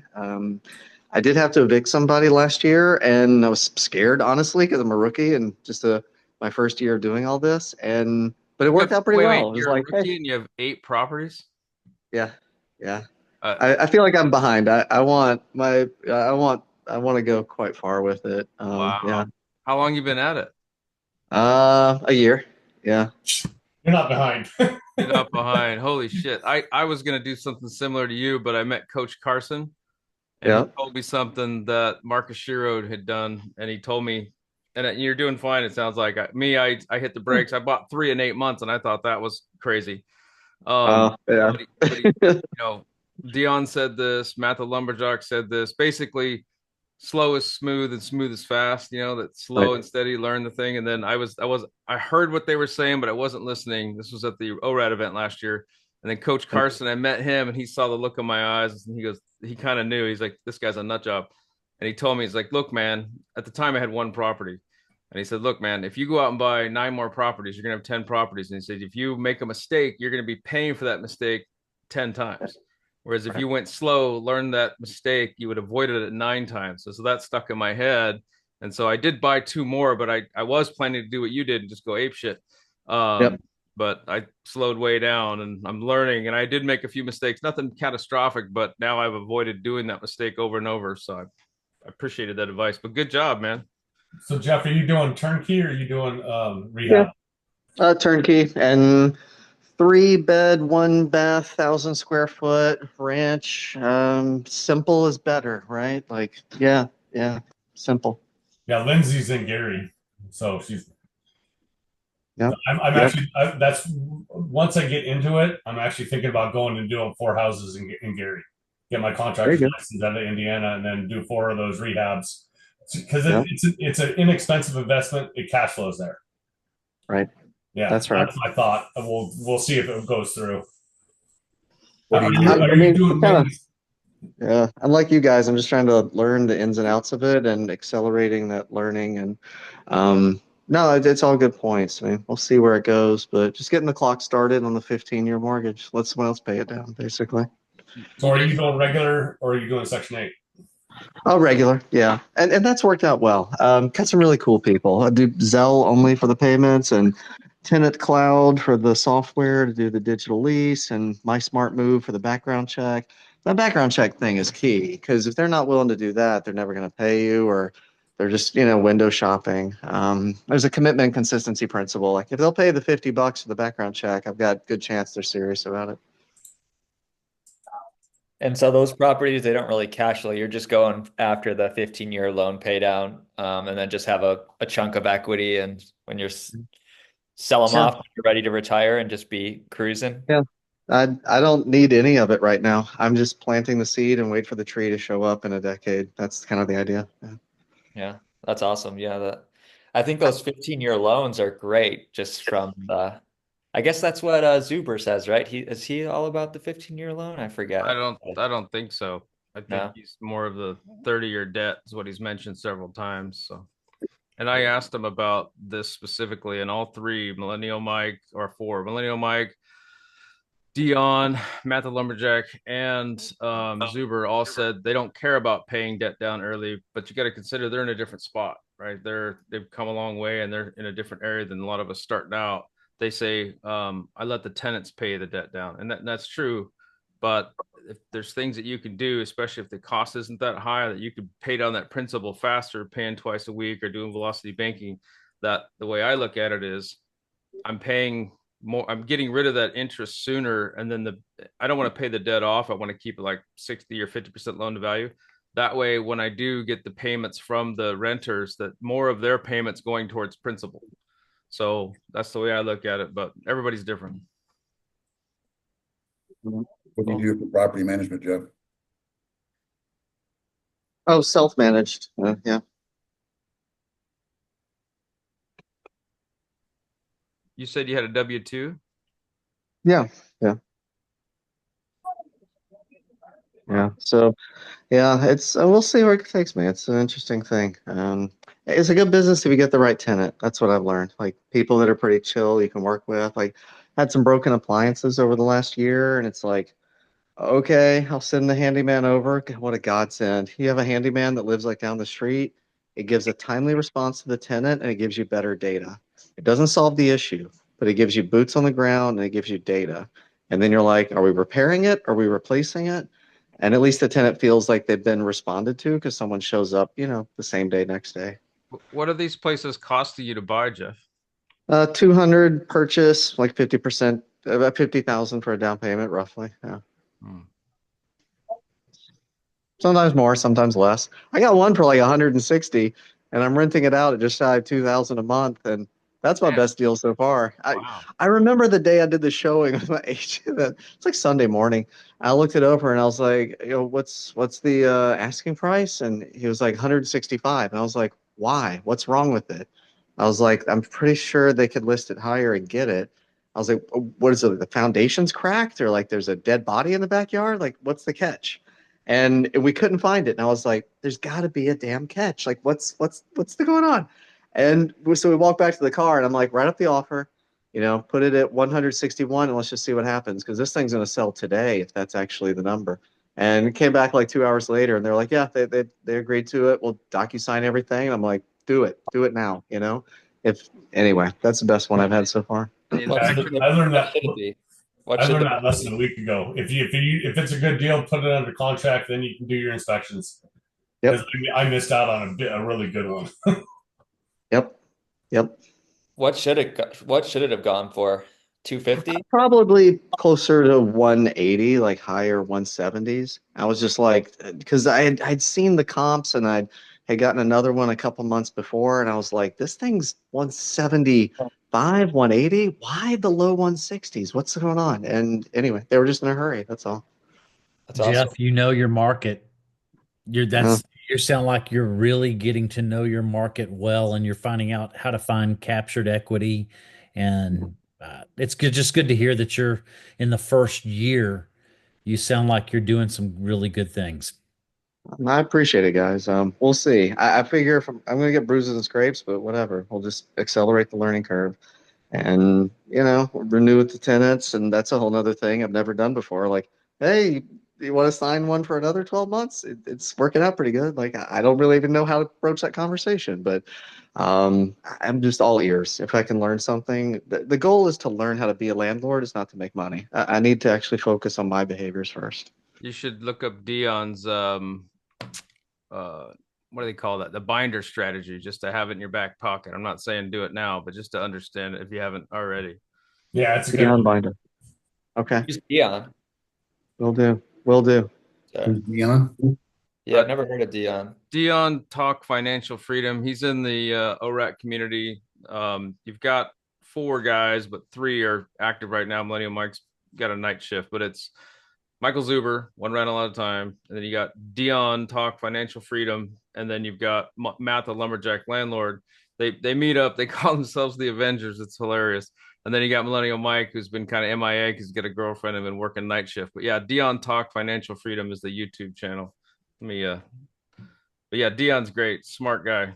Different take on things completely. And I've adopted a piece of his strategy. I've adopted a piece of Michael Zuber's strategy, a piece of Lumberjacks, and a piece of Millennial Mike. So I'm like a hybrid of all 4. And then sprinkle in a little Pace Marby to be, top it off.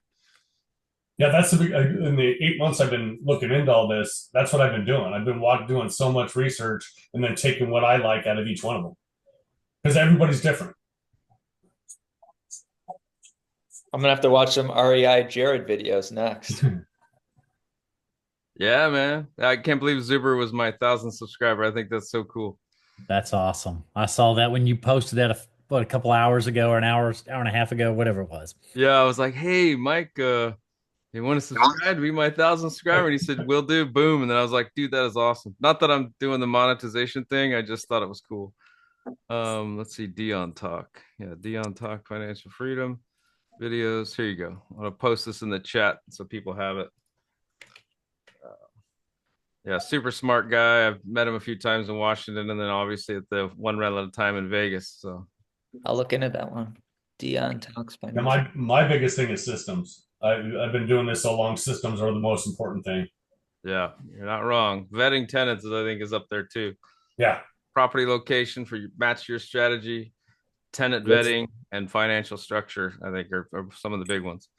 Yeah, So my primary focus is to find a good enough deal that if it doesn't work out as a rental, to sell it in a year so I can get it down to a capital gain expense rather than income expense. Yep. what's That your would be system with smart. You never want short-term gain on No. any sort of real estate. what's your system for rehabs? Mine? Yes. Um, I do mainly remodeling currently. So right now I'm in the process of making that system. So Okay. the two that I'm looking at, it's one of them is going to be a full gut. The other one I'm going to just do a small rehab, change the flooring, change the paint. And then these are all with septic and well, so I have to have all those inspected. So I'm in the process of creating that full system. But anything on a residential house, I can do myself. I've been doing it for so long. I've done all of the trades. Certain things I don't like to do, but I will do everything to start with just to keep those costs down, to get into the first 2 to 3 that I'm looking at. And then I'll decide whether I want to scale it up and actually hire contractors and just manage it. I didn't know if you had a return on investment, like what returns the best. This is what I need to take care of first. I'm still working on that, but the flip is going to be well over 20%, 20 to 40% what I'm looking at if I went to a flip price. And then I'm at least, basically I'll get my money back immediately after I get a renter in there. That's my whole focus, is getting the money I've invested into the property out and then using it as hopefully just a small gain, very small, $100 even. Anything just to cash flow until I can make a decision if it's worth it or not. So how do you get your money back out of it once you get a tenant? Rehab it. I buy it super low. I rehab it to a place where the value is higher. Okay.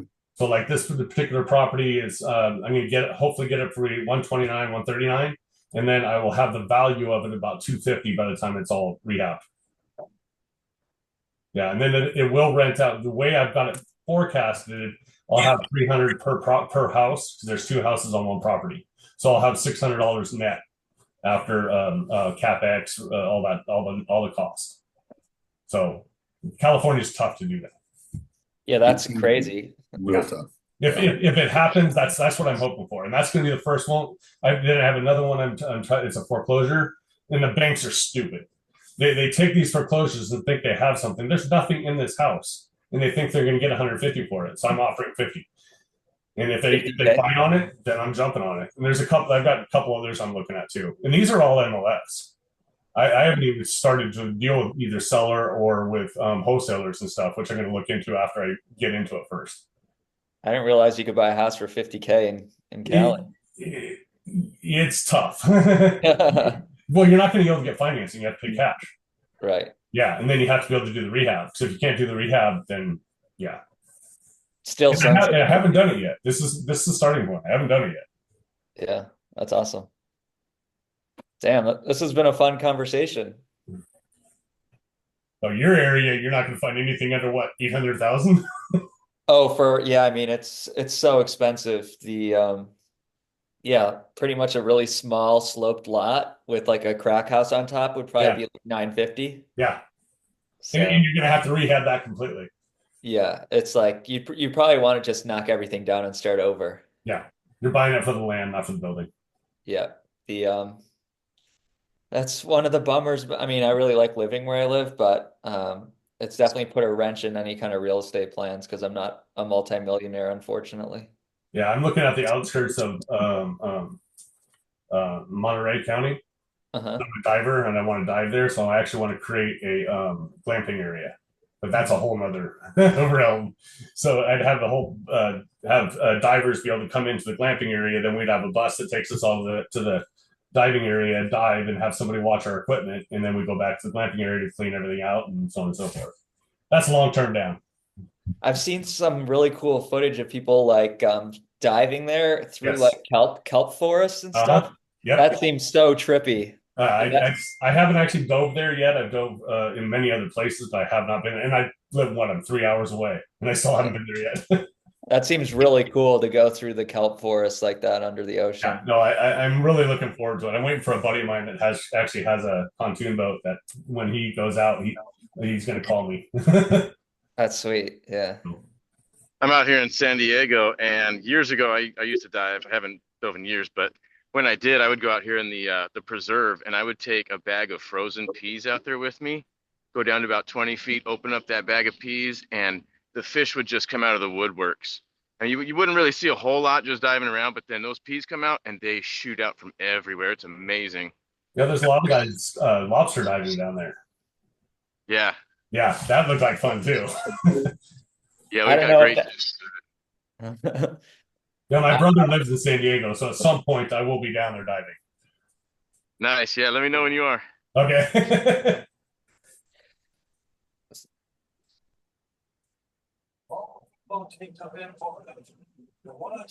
Hey Ryan, did you set up a Friday night at Denny's, or do we even know what's going on with that, or just a Wednesday, Thursday? I just told them Wednesday, Thursday, but while we're there, I'm sure we could tell them if we want to do a Friday night. Yeah, because I'm not coming in until Friday, and that's that whole with Chester Williams setting it up. That's what we're trying to do is figure out a Friday night location. Right. Yeah, I'm sure they'd be down for it. Okay. Are these, I know this is probably a biased question to ask. Are these meetings like in going to these real estate meetups? Have you guys found value in them? I've never gone. And maybe I'm talking to the wrong people to ask. I'm just kind of curious. I have not been to one yet either, but I'm imagining it's just like this. It's all about relationships. It depends on the REIA that you're going to. Yeah. It depends on who's running it, because some of these things I've been to a lot in a couple of different states. You'll go to some of these and all they're trying to do is sell you a bunch of shit, and then some of them you go that are just trying to add value. It's like anything else, you got different types of things. I can tell you the reason I gravitate towards the ORAC community is the people, for one, and two, they're not trying to sell you anything, right? Like Zuber's made it. He doesn't care. Like the only reason it's $20 a month, like he says, and I believe him, is just to keep the riffraff away. Cause starting this YouTube channel and I get a lot of hate for different things. And I'm like, okay, I get it, So I don't know. It really depends on like even in Arizona, I go to the AZ RIA, which is pretty good, and the Phoenix RIA, that's pretty good. But some of them you go to, and they're usually private ones. They're trying to sell you crap all the time, and that I can deal with it. But I know a lot of people get annoyed with it. Like I can tune it out. I can like, okay, that little sales pitch, blah blah blah blah blah. But then I network with people there and learn stuff, and there's also benefits. Like if you get to know people in these different RIAs, especially for me, I'm in Oregon, but I go down to these AZ RIAs from time to time. And the reason I do that is you hear things, you pick up on things. There's a particular person that I swear to God, I think she bought a house to invest just for the social part. Like she's had the same house for, I don't know, 2 years. She doesn't buy anything, doesn't seem to want to buy anything. I think her husband died, she's retired, she bought a house, and I think she's there for the social part, which everybody's got their different reasons. But the cool thing, I like talking to her because she knows everything about everybody's business. And so I was looking twice now. I went to go buy a house. It's a co-living house. It's already operating. And I'll talk to her first thing because she knows everything about everything in that market for co-living. And I was really seriously going to buy this house, and come to find out, she's telling me, oh yeah, so-and-so selling that because she had issues with the neighbors and this and that. And I'm like, holy shit, you're not going to learn that kind of thing, without networking with people. So there's different reasons to go. Some events have people that are private money lenders and regular bank lenders. There's all kinds of different types and places. So you got to find your fit and what you're looking for. So, yeah, I mean, because to me, it's interesting. Like with real estate, the idea is you need capital to put down to buy property. But then if you're buying all these courses and stuff, then where are you going to get the money to put down on property? Pay $15,000 to join my boot camp. Oh, all the RIAs I go to are free. So I don't, Yeah. But then, yeah, you're talking about all the people that have done it for 3 years, and now the next thing you know, they're an expert. Yeah. Yeah. They haven't been through a downtrend market cycle like we're about to see. Yeah. Have you guys bought properties sight unseen, or are you walking them? What are you doing? Because I've been to like 30 properties, so there's no way I'm going to do one sight unseen yet.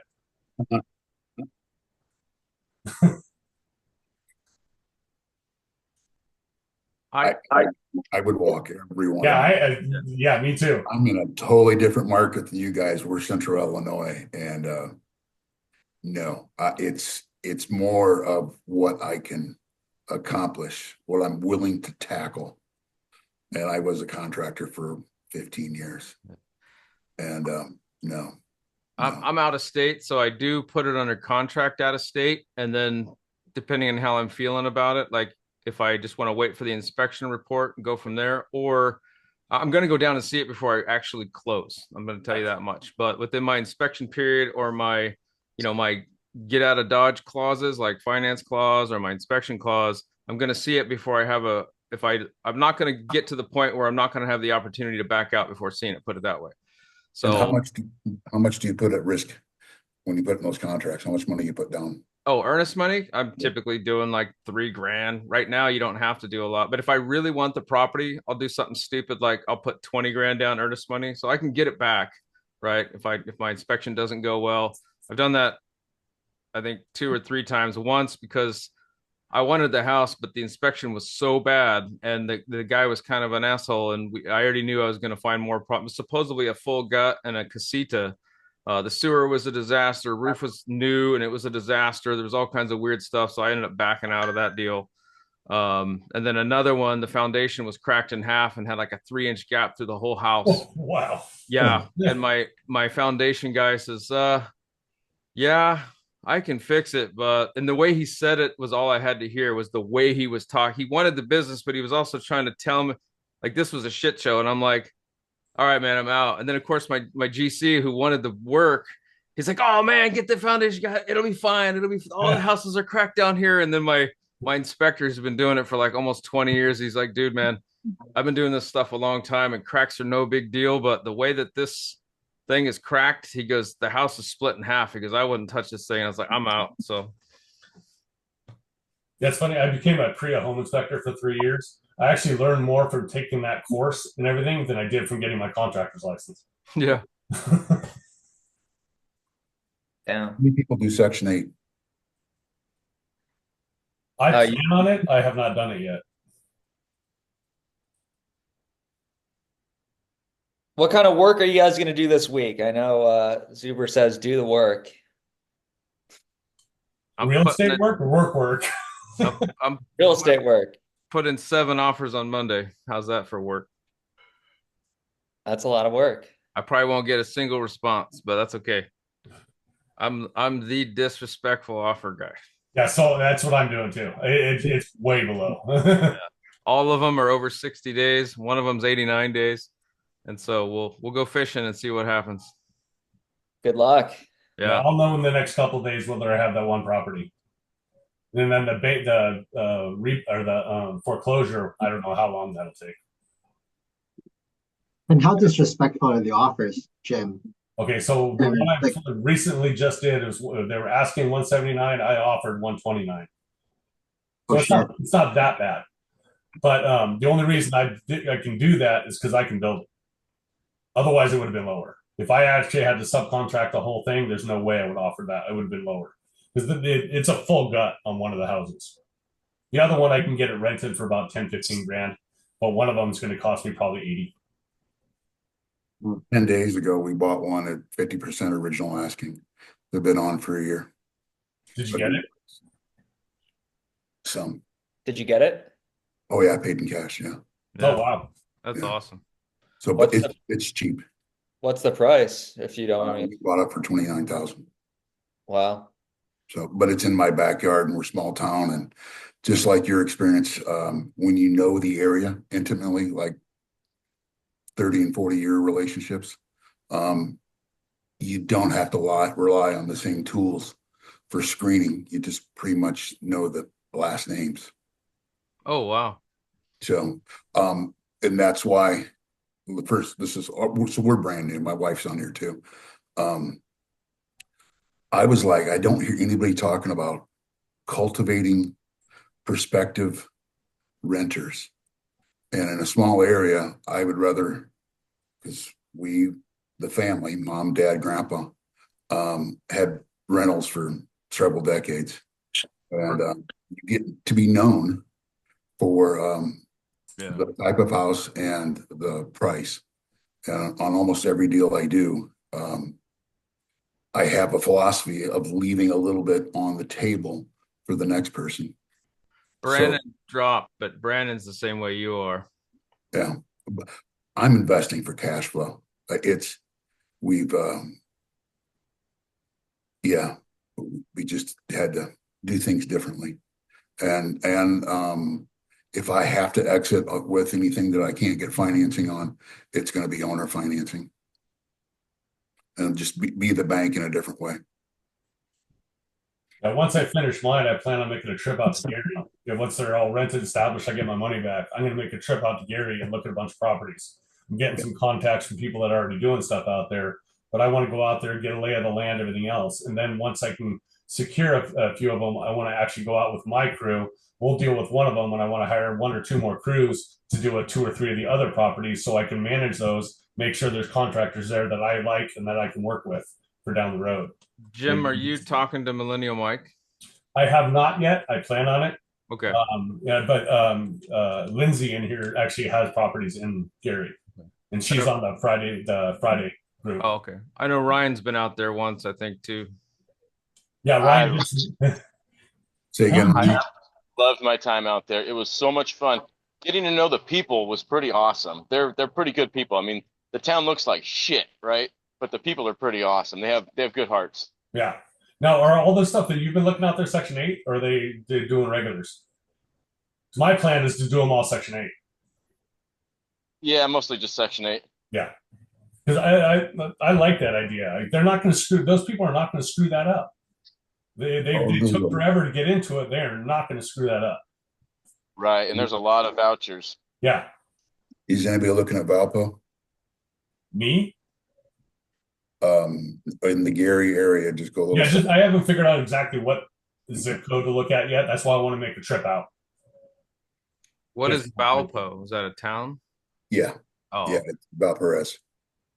So I was a swimming pool contractor for 15 years in the southwest suburbs, from like Batavia down to Tinley Park, but we started picking up quite a bit more.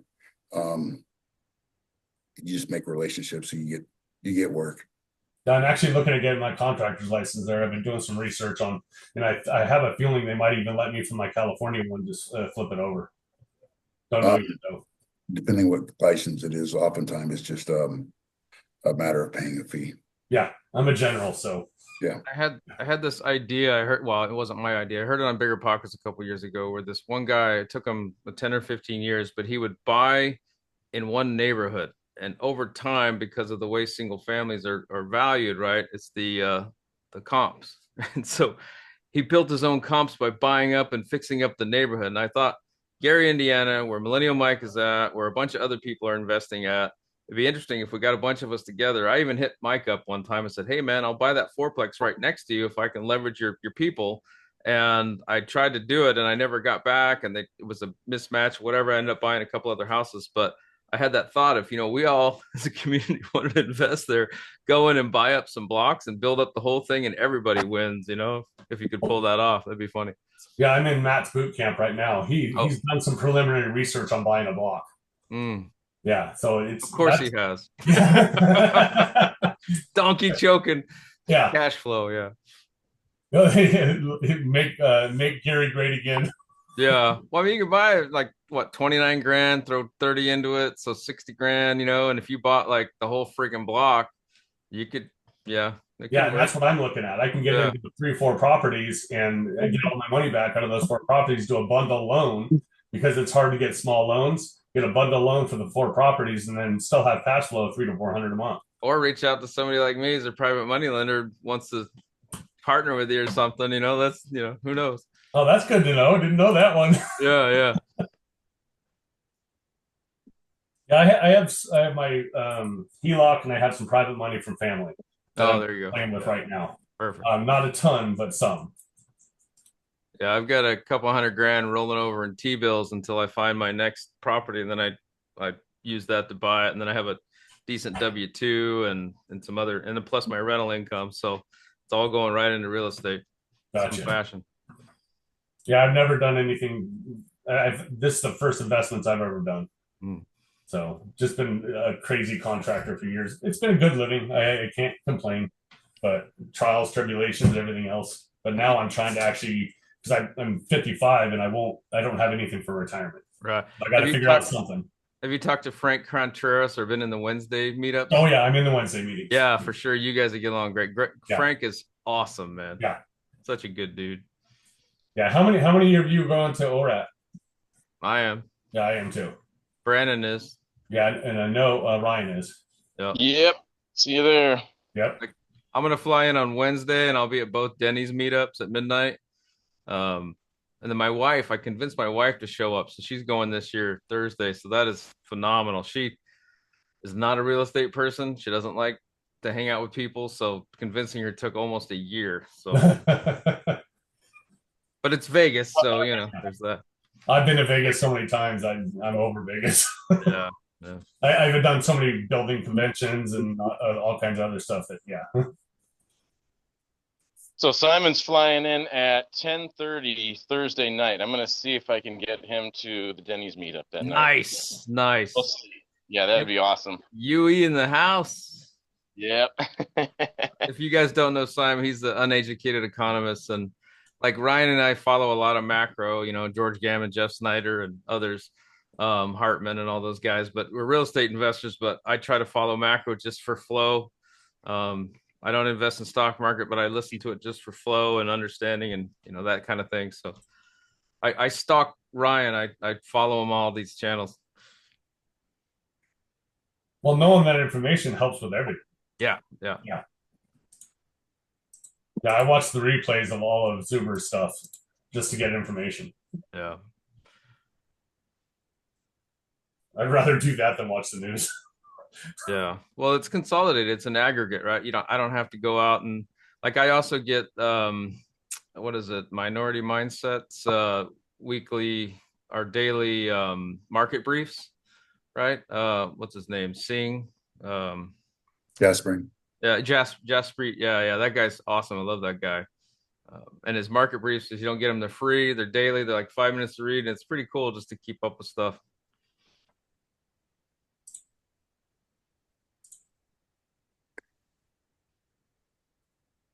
All right. Well, what's next on the agenda? I've got to go to work. I thought you were going to say Super Bowl. No, yeah, I got to go to work. Oh, okay. Yeah, I can't go into Friday because I have too many projects going right now. Yeah. What's that? How many projects you keep going at a time, Jim? It depends. When I was doing the stuff for a corporation, I'd have their work where I'd be doing 50 hours a day. Then I'd have roughly 50 hours a week, and then I'd have 40 to 50 with my own stuff. So I have multiple stuff going on at all times. Wow. Yeah, but I also would take trips. So I'd go away from your Italy background. We're planning a trip for fall right now. Yeah. So I typically work 3-4 months straight, and then take a 10-12 day trip. And then work the same thing, 3-4 months, take a 10-12 day trip. Gives me something to look forward to, gives me a reason to do what I'm doing. Reset, yeah. Yeah. So somebody said my name a second ago. I don't know who that was. Hey, Jared. Sorry, it's Kevin. Oh, hey, Kevin. How you doing? Good. I was just actually going to ask you. I don't recall your full story. I know you took a year off to sort of jump into real estate. I was wondering, and I know that was out of town, right, from Oregon to Phoenix or the Arizona market. Not quite doing the same thing, but I am looking into like San Diego from where I'm at, out in San Francisco, and it's it's not a stone's throw away. So I was just wondering how you sort of juggled that, and what you tried to take care of, to get started. How that journey was. I don't know if anyone else has other questions, but yeah, I spent about 5 months before I quit and took the plunge to doing research on what market and all that. So there's 5 months and plus the year off. And the first half of that year, I bought a house, and I did like David on. Is he still on here? Yeah, it looks like they dropped, but David on here just plunged into it, and I spent that time trying to build a team because I was going to be out of town down the road. And I went through, I don't know, like 4 cleaning services until I found the right one. Accountants, but that was, I could do that anywhere. Handymen, plumbers, electricians. Actually, I'm still looking for a good electrician. But anyway, and I would go through these people. I took a page out of Dion's book, and I would use the Thumbtack app. And I would use that and do like little piddly jobs or whatever to see kind of who the person was and how they did. And if I felt like there was a job, I'd do another thing and do another thing. And I I went through 4 of those guys, and then I found a handyman, and this guy's awesome. Really like working with this guy. Young kid, but he wants to be an investor someday. So we talk about that kind of stuff too. So we got a lot in common, and he's phenomenal. So I guess the answer to the question was building the team, people that I could trust, because I was going to be out of state. So it took a while, let's say about 4 or 5 months, and I did all of it in parallel. Contractors, you know, all the different service providers, that kind of thing, and then built it up. And I went through quite a few too. So yeah, with those type of search engines and stuff like that, I tried them out. They're not worth the time.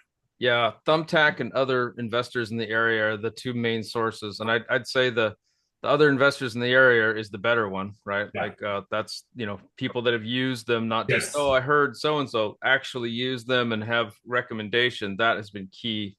Well, because most of the sites charge the contractor. So Yeah. then if you're not one of the first 2 that are calling, you're not getting it, and you're getting charged $20-$30 for it. Yeah. So I stopped that immediately. And then I had one of those sites actually use my business name in the Bay Area, and they were answering phone numbers with a different phone number with my business name. Oh, wow. I had to send a letter to them saying cease and desist. Yeah. I use them off the Thumbtack the first time, and then after that, use them off not on the Thumbtack app. So what was that, Kevin? You said something else? Oh no, I was just saying. So you did all this prior to leaving Intel? I did the research prior to leaving Intel, and then I bought the house, and then flew down there and spent a lot of time going to the meetups and all that. So I didn't have a job to go to for a year, but I'm back at Intel again, which Yep. yeah. But for that first 5 months or so was a lot of thrash, you know, all those service providers. So you know, learning, I guess, and building that team. Yeah, for sure. So I guess what were you doing during the year? Was that just like specifically deal flow, or were you like, you know, creating SOPs or whatever else you were doing to make it efficient? I was living in the house and working on the house, and the contractors were for 2 months were actually doing construction work, and I was hanging out in the back room, so I wasn't in their way. And then going to networking events and working with the service providers, and then looking at other deals, and then managing money and paying stuff. So working. Oh, so you're like boots on the ground out in Arizona then at that Yeah, I stage. was there, but the contractors did all the work. I would get out of their hair throughout the day, come back at night kind of thing. But I would use that time I did a lot of networking with other co-living hosts. Like I went out to their properties. I was looking at some of the contractors' work on other properties, and that changed my direction down the road. Like, for example, the 3rd house I bought that was already done, but I knew the contractor, and I know he does good work. I can't afford him, guy's super expensive, but I knew I wanted to look at this house. And so, you know, the networking and getting to understand the market, you know, that was key. Or not, I just still don't understand it entirely, but high level. And then getting to know people, other hosts, other investors, lenders, some real estate agents, things like that. Just the general networking of it it was important to be there for that, right? And so I built up some relationships. I call up other hosts, you know, that are doing co-living or PadSplit hosts, and I'm like, hey man, what do you think of this? And we share data. It's all about sharing information, and it's really cool. I like the real estate in general. I like the real estate investing community, at least the people I'm talking with, because most of the people are sharing everything. It's not like, ooh, you know, there's not. I don't see it. I'm sure it's out there, and I've met a few. Like that scarcity mindset, there's more than enough to go around, is kind of the way I see it. And so, like, for example, I share once I found that cleaning service, and I know that this shoots myself in the foot. I've done this to myself time and time again, but I feel like I want to help. Like my cleaning service, she is phenomenal. So I shared her information with all these other hosts. Everybody's using her. So she still services, but she's so busy she had to hire on some people, because I'm a very vocal person, obviously. And so it's good. And like my handyman, he's busy now. So I spread the word, and I know it shoots myself in the foot, but I think it's cool because they're building up, and the rising tide raises all ship kind of thing. So that's the way I did it. If they're good companies, they realize that though. And they understand that, hey, you're feeding them the business. Yeah. Well, I mean, I really like my bookkeeper too. I've gone through, I don't know, 4 or 5 bookkeepers. I was managing myself for a while too, but I can do it. I just don't want to do it, right? With the job and looking for deal. I want to focus on trying to find the next house. We're actually behind. I thought I'd have one locked up by now. I had one under contract. Was all jazzed about it, and then it was a total disaster. And then I've been throwing out offers, and we're in a weird spot right now, so I haven't been able to lock anything up. So I'm like, damn it, I thought I'd have a house by now, but I don't. So yeah, that's my plan too, is to scale with I'm going to do it like an in-house property manager or bookkeeper type thing, and they can work remote, so they can work wherever they want, because most of the stuff I have to do is remote work. yeah. What's your plan with that, Jim? I don't know yet. I've got employees, obviously, but it's just to find somebody that has a little bit of property management background and to have some bookkeeping background, and kind of combine the two while I'm starting, because I don't have enough work for one.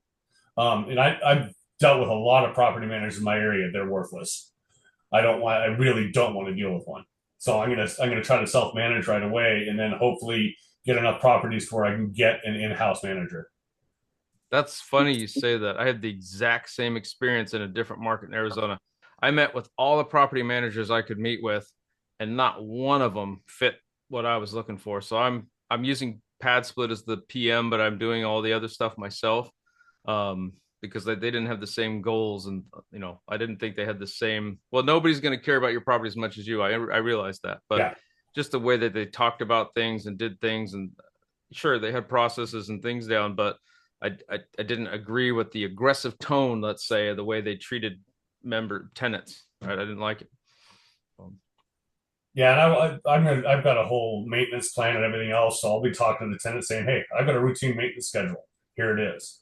I will schedule ahead of time, but this is what's going to happen," which is going to protect my house too. I really don't care if they don't want me in there. They don't have a choice. Yeah, I need to protect my property. I'll explain what I mean by that. So, like, for me, it was the way they talked about the potential members. I'm doing rent by room, so it's different, but they were talking down to them, and then they were very much disrespectful. This was, in my opinion. Granted, nobody was there, and but just the way they were going about it, and then also they didn't agree with my strategy. So I get it. They were telling me, hey, look, don't waste the money. Like, it was Formica countertops, the floor, everything was functional, but it was not. It was not up to what I would call. I want to stay in my properties, and I do stay in them. So I just said, the first one I did granite countertops. That was a mistake. I do quartz now. I don't know, but I do quartz, stainless steel. I redid the floors, made it nice, right?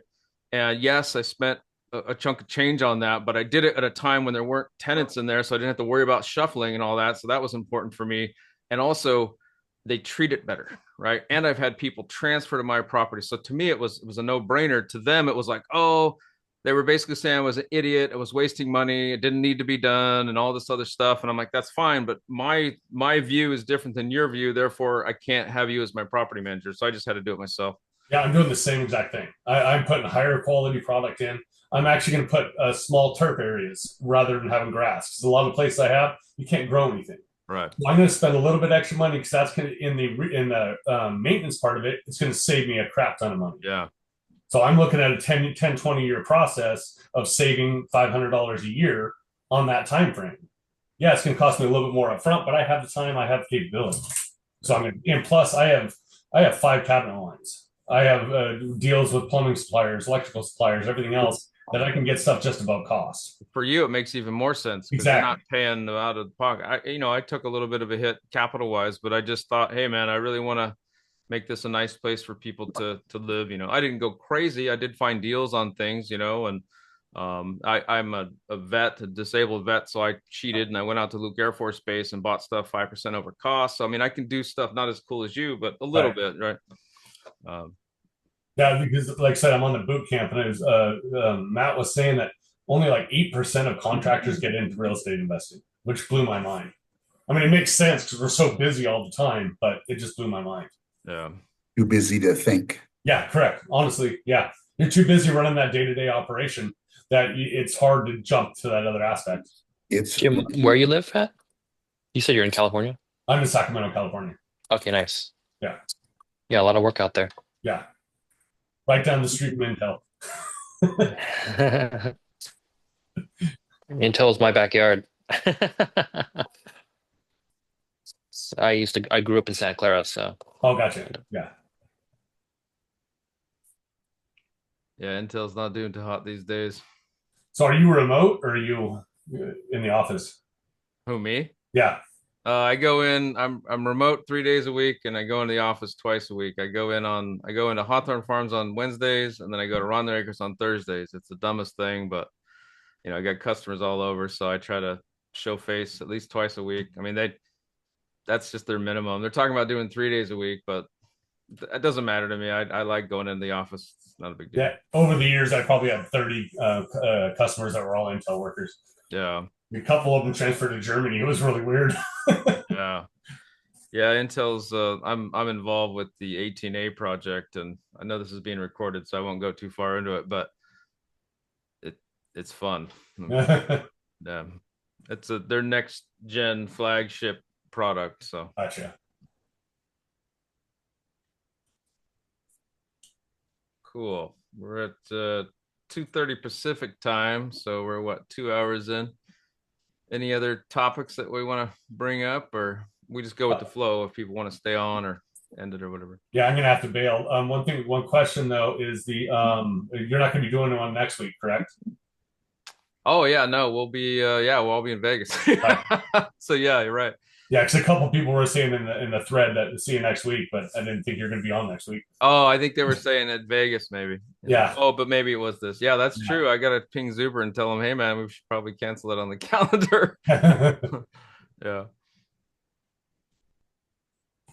So it seems like property management and financing and deal flow are the three major concerns as we look at this. And for me, it's property management. And it's almost a business opportunity that I almost can't overlook. Oh yeah, I agree. Start the business of property management. Absolutely. Yeah. Well, it seems to me that just like the CPAs we had on here, I've had IRS problems. It took me a long time to fix them, and a good relationship with a CPA would have helped. Yeah. And it seems like they don't seem to understand the value of their work and input. And we've all got these specialties that we can help each other on. Yeah. Even if it's just tertiary, but it's property management's kind of my thing, and trying to figure out a system and how far I'm willing to. It's not what I can do; it's what I'm willing to do. Yeah, and I'm trying to leverage I'm looking at Baseline as far as a bank, and I think they have management stuff. I use QuickBooks for almost everything, but I'm looking for a Baseline for doing the actual banking. Is it Baseline or Base Lane? Well, it might be Baseline. Yeah, I think you're right. I haven't done all the research on it, but that's what I'm leaning towards. I got to do a lot more research on it. People I talk to like it because it's geared towards real estate investors, and the flow. I haven't used it. I have it, but I haven't actually used it. But I did it. I'm using QuickBooks and also, but they say they like it because it's relatively simple and it's laid out for real estate investing, is what I heard. So yes, exactly. And then they already have the pre-done rental agreement contracts and everything else. I'll have my local attorney look at it, obviously. But yeah, they already have a lot of that stuff in that profile and multiple accounts, everything else. That's why I'm really looking at that. Yeah, I'd like to hear an update a couple months down the road or after taxes of what you thought of that, because I'm using QuickBooks simply because that was sort of the norm, and I have a bookkeeper, but like let's say the bookkeeper quits and yada yada, then Baseline I could probably maybe do it myself. It was laid out a little bit better. I don't know. But there's a question in the thread for you.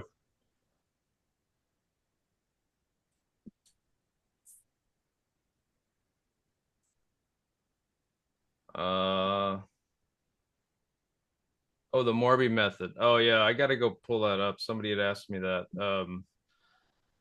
I haven't been able to. Sorry, Kevin. I'll go look it up after this and go. No worries. I was just wondering. Sorry, I'm sort of multitasking right now, so I didn't want to interrupt what you guys were your train of thought. But yeah, no, I just was wondering if anyone had experience with that. Is essentially like a hybrid deal using what Zuber's calling the 50-40-10. 50-40-10, yeah, it's essentially the same thing. I think it's structured differently than, at least from what I've been digging.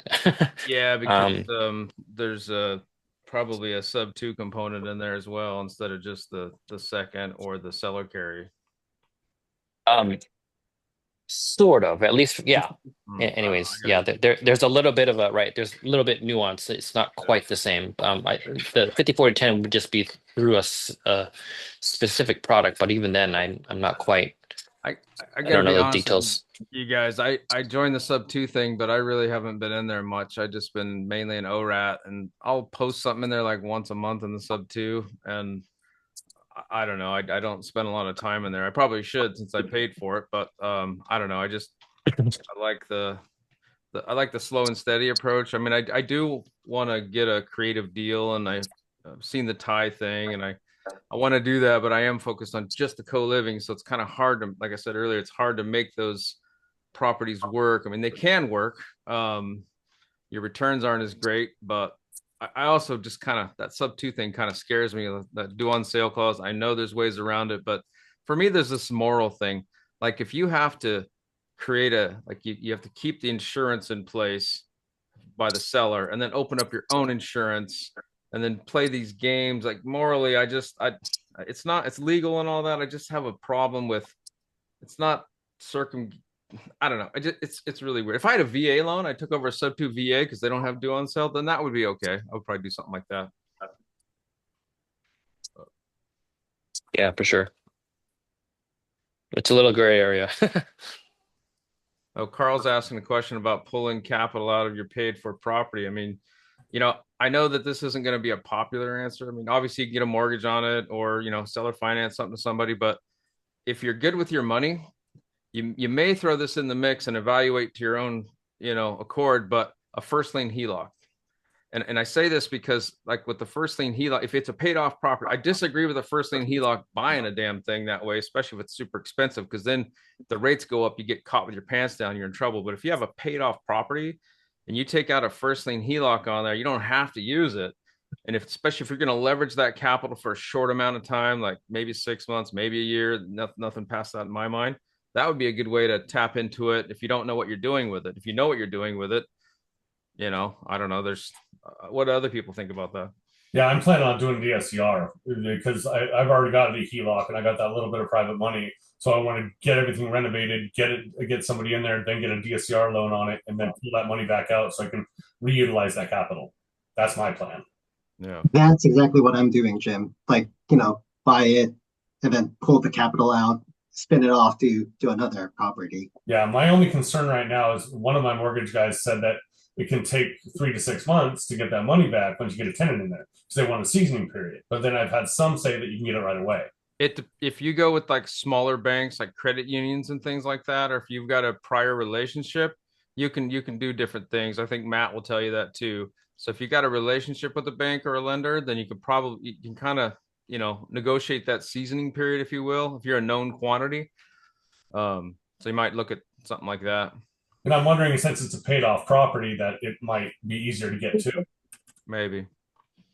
Jared, what was the you had mentioned, or I think it was Matt, it was a while ago, but you guys had mentioned that there was a specific amount of assets under management for smaller banks that you guys would go after. Yeah. So if you're looking at credit unions, Matt's, and I've come to find out, he's right.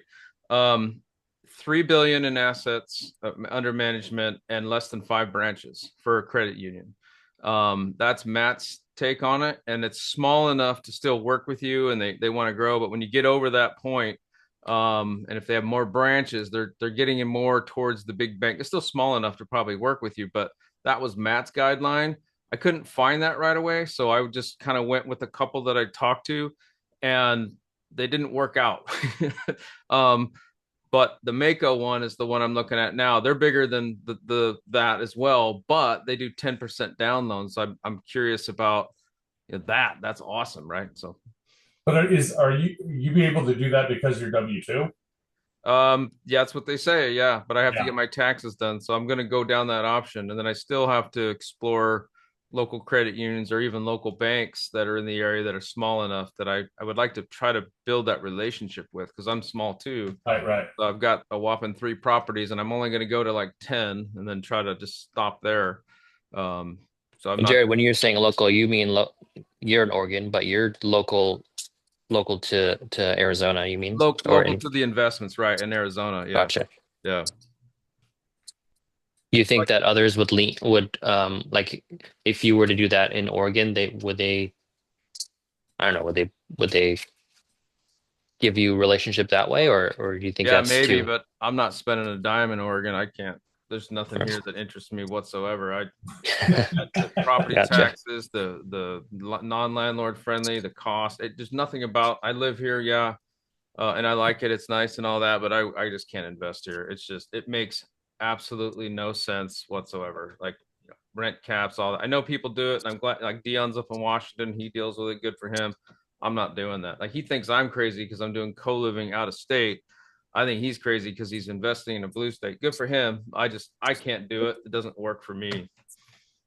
Derek invests in Oregon, or he's the contractor that builds in Oregon. I thought that was interesting. He's the one that does ADUs. They had ADU guy.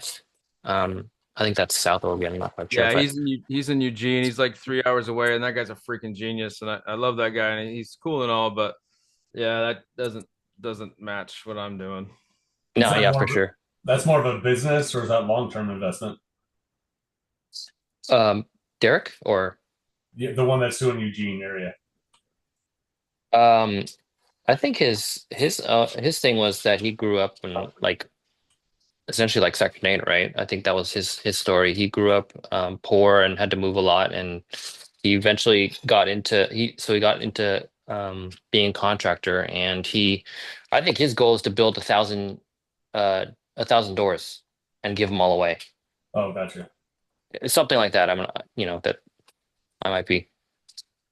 I don't think it's over exaggerating, but I'm pretty sure he has like a big goal like that where he's just like, yeah, I'll build a bunch of ADUs and eventually just give them all away. But he does them soundly where he's, obviously able to make enough to roll it into the next deal. And he's a contractor, so he gets to, save on that. Lindsay, what size deals are you looking at?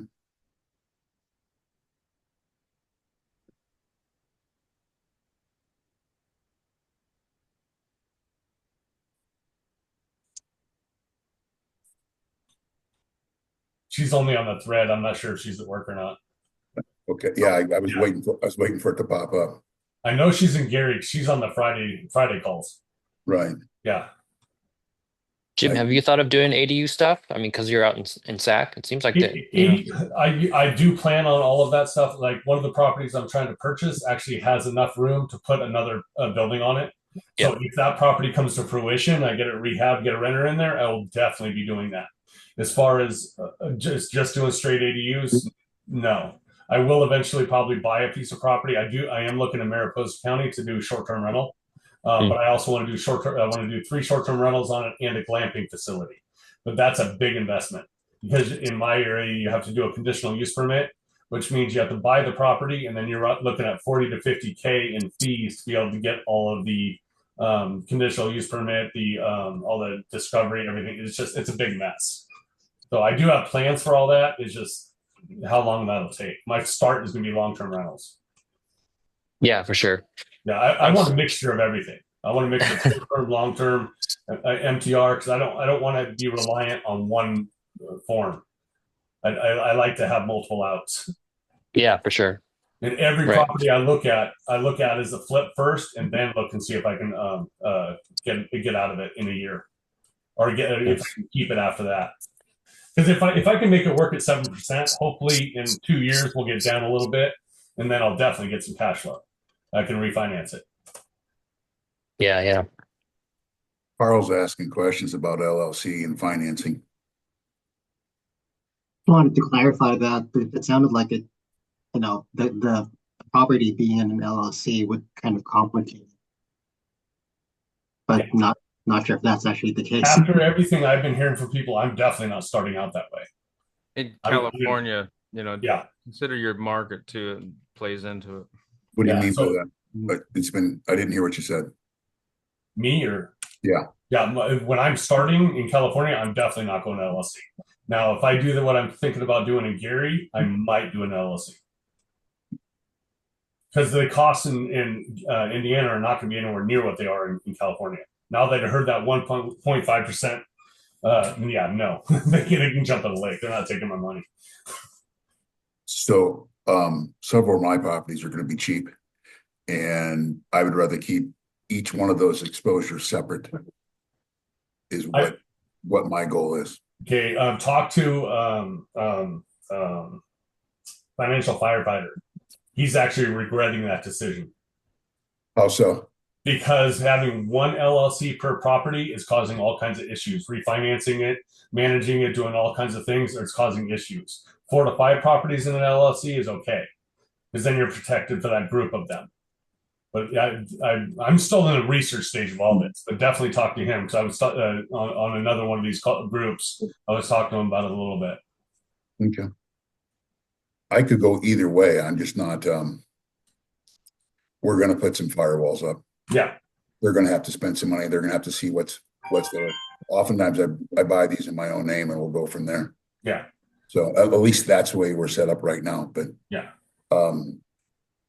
Some of these pockets are too deep to be exposed. Yeah, and I don't have a lot of exposure right now, so I'm not as worried about it right now, but I will be in 4 to 5 years for sure. Right. Yeah. Do you guys use the LLC? I mean, obviously for protection, but for anonymity as well. I think that you'd have to do it a specific way if you can do that, so you don't have any of your paperwork or your name signed on any paperwork, essentially, yeah, right? Morby has a really good YouTube video on that, where you start out with a holding company, and then you have LLCs underneath it. The LLCs have to be in the area you're doing. So if you have one in California, you have to have an LLC there. If you have one in Arizona, you have to have an LLC there. But then you see your holding company is wherever there's like 4 or 5 states that really have anonymity in it. Watch that Pace Morby one. It was really good. Yeah, Nevada and Wyoming. Wyoming. That's the one. Delaware, yeah. Delaware, yeah. But I did mine in Wyoming, so Alaska's the 4th one, I think. Carl, where are you at? I'm based out of Boston. You're in Boston. Okay. So, no, just trying to figure this basic thing out. Yeah, these groups are helping me out just as much as anything else I've been doing. That's for sure. Yeah, well, you get a chance to see the reactions and see the basic questions. Yeah, and what people are doing, what they're trying. It's really helpful. So the biggest surprise to me, like I said on Sundays, is how hard people are working to grab a deal, and I think there's other areas that if there's support, the deals aren't that hard to find. Yes, correct. I don't disagree.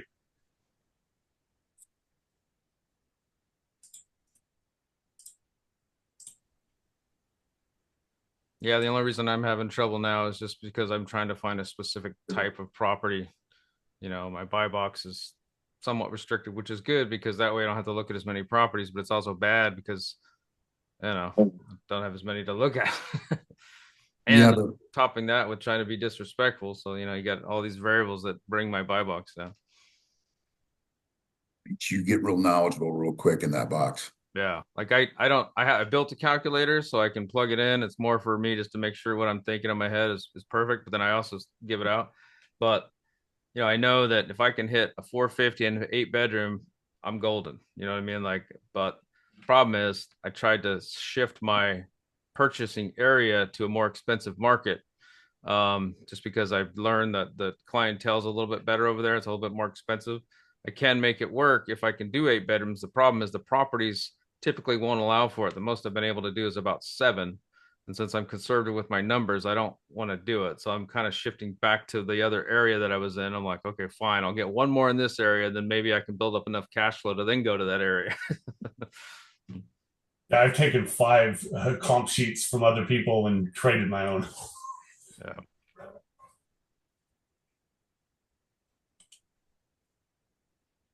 Well, I greatly thank you guys, but I do have to hit the road. I got to go out and do some roof cleaning for properties. All right, Jim. Nice meeting you, man. See you later. Thank you, guys. Yeah, take it easy. Anybody else got anything, or are we good with the day's input? I think I'm pretty good. I get some more research done.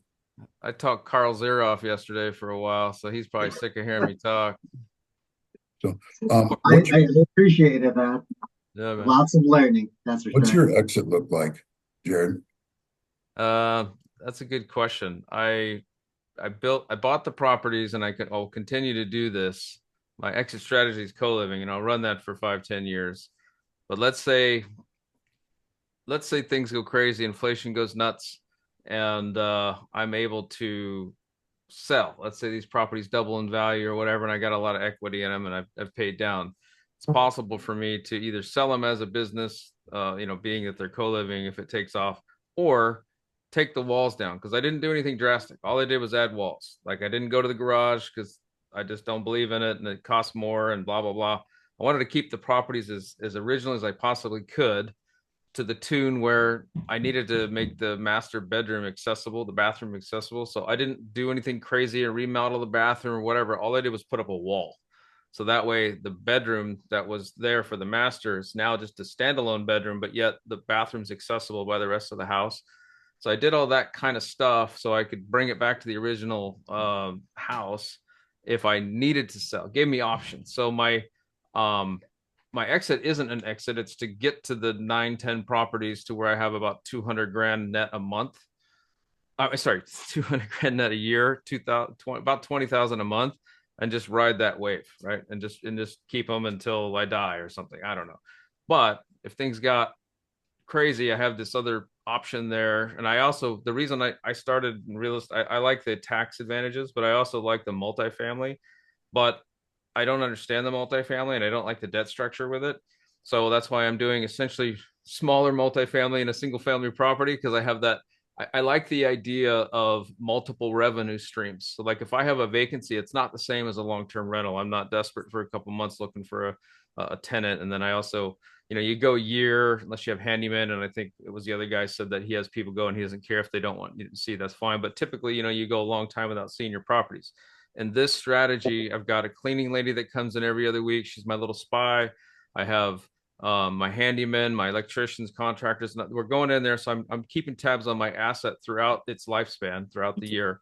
I also have cameras in the property, so I like that aspect of it. I'm scared of vacancy. I don't like vacancy. So with this strategy, I've got all these different revenue streams coming in. So I could lose half the members in the house and still be good, right? And so that's what I liked about the multifamily. So I wanted to get a base with this, and I know that there's some pain coming in multifamily, so I have been exploring that for the last year and some change, and I wouldn't mind getting into one, like getting, if somebody's in trouble, maybe get into the multifamily, but as long as I could do it where there was longer debt, right?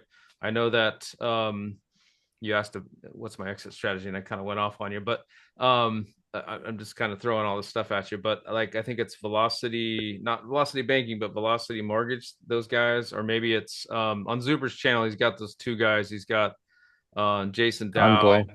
Yeah, Convoy. Yeah, they'll do up to a 10 unit 30-year fixed Convoy home loans. They'll do up to a 10 unit 30-year fixed rate debt, and I've never heard anybody do that. So Velocity does that too, I think. oh, do Or, they? or Yeah, maybe, or maybe that's what you're a referring little bit to. more expensive though. Yes. Yeah, I think that's exactly, you sort of pay for it. yeah, Convoy Home Loans is, I think, more reasonable from what I understand. And so that, if I could find like a 1 to 4, great 30-year fixed rate debt, hoorah. But if I could do 5 to 10 and get that 30-year fixed rate debt, I would explore that. But in the meantime, I'm trying to focus on co-living for a while and get that sort of built up, and then get to a comfortable spot. But if there's a smoking deal on something, I'm not going to turn it down. So the exit strategy is, I don't have one. I'm just going to continue going till I get to about 10, and then quit my job and then live life and travel. Okay. I plan on doing that essentially with the ADU space, where you build a single family or a small multi 1 to 4 units, and you just essentially add 4 ADUs onto it. Boom, it's an 8 unit, put fixed rate debt on it. Wow. And you're sort of, I mean, it's a 2 year process, right? So 1.5 to 2 year process. So that's sort of what we're looking to do, and then just roll it into the next deal. But there'll be some juggling around here. Wow. And which market is that in, Kevin? Or maybe I missed that earlier. In California, just out in San Diego, allows you to do multiple ADUs. It's called the bonus ADU program, but I think in California in general, and I think Oregon as well, in Seattle, I know they do it up there as well, where you can add an ADU onto the lot. So you can add two of them by right, essentially. One of them is a garage conversion. And then the other one would just be, so you're converting your garage into like a, either a studio or into a one bed, one bath, something like that. And then adding an ADU, a 1,200, square foot. So essentially it's just a new build. But you just got to make the numbers work and have the right lot size and all that kind of stuff. So they're just specific lots. It's sort of the same thing. The buy box becomes a lot more specific. That's awesome. Yeah. It's expensive though.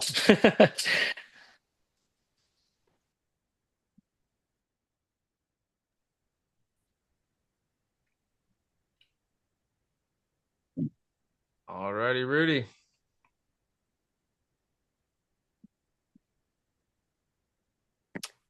I think I'm gonna go have coffee with Lars. He's been asking me to have coffee, so he's not on here, but he's local in Oregon. All right. Well, I guess I'll see the people that are going to the ORAD event next week in Vegas, and then obviously this is canceled next week, so we'll see you the following week if you don't go to Vegas. So, And everybody's pretty much staying at the Grand, or where? a lot of people are. Yeah, I just followed suit. I know that Dion, he's staying at Trump Towers, and he said he had to support Trump. And then I know Brandon, he's staying at the Wynn because it's also his honeymoon. So there's that.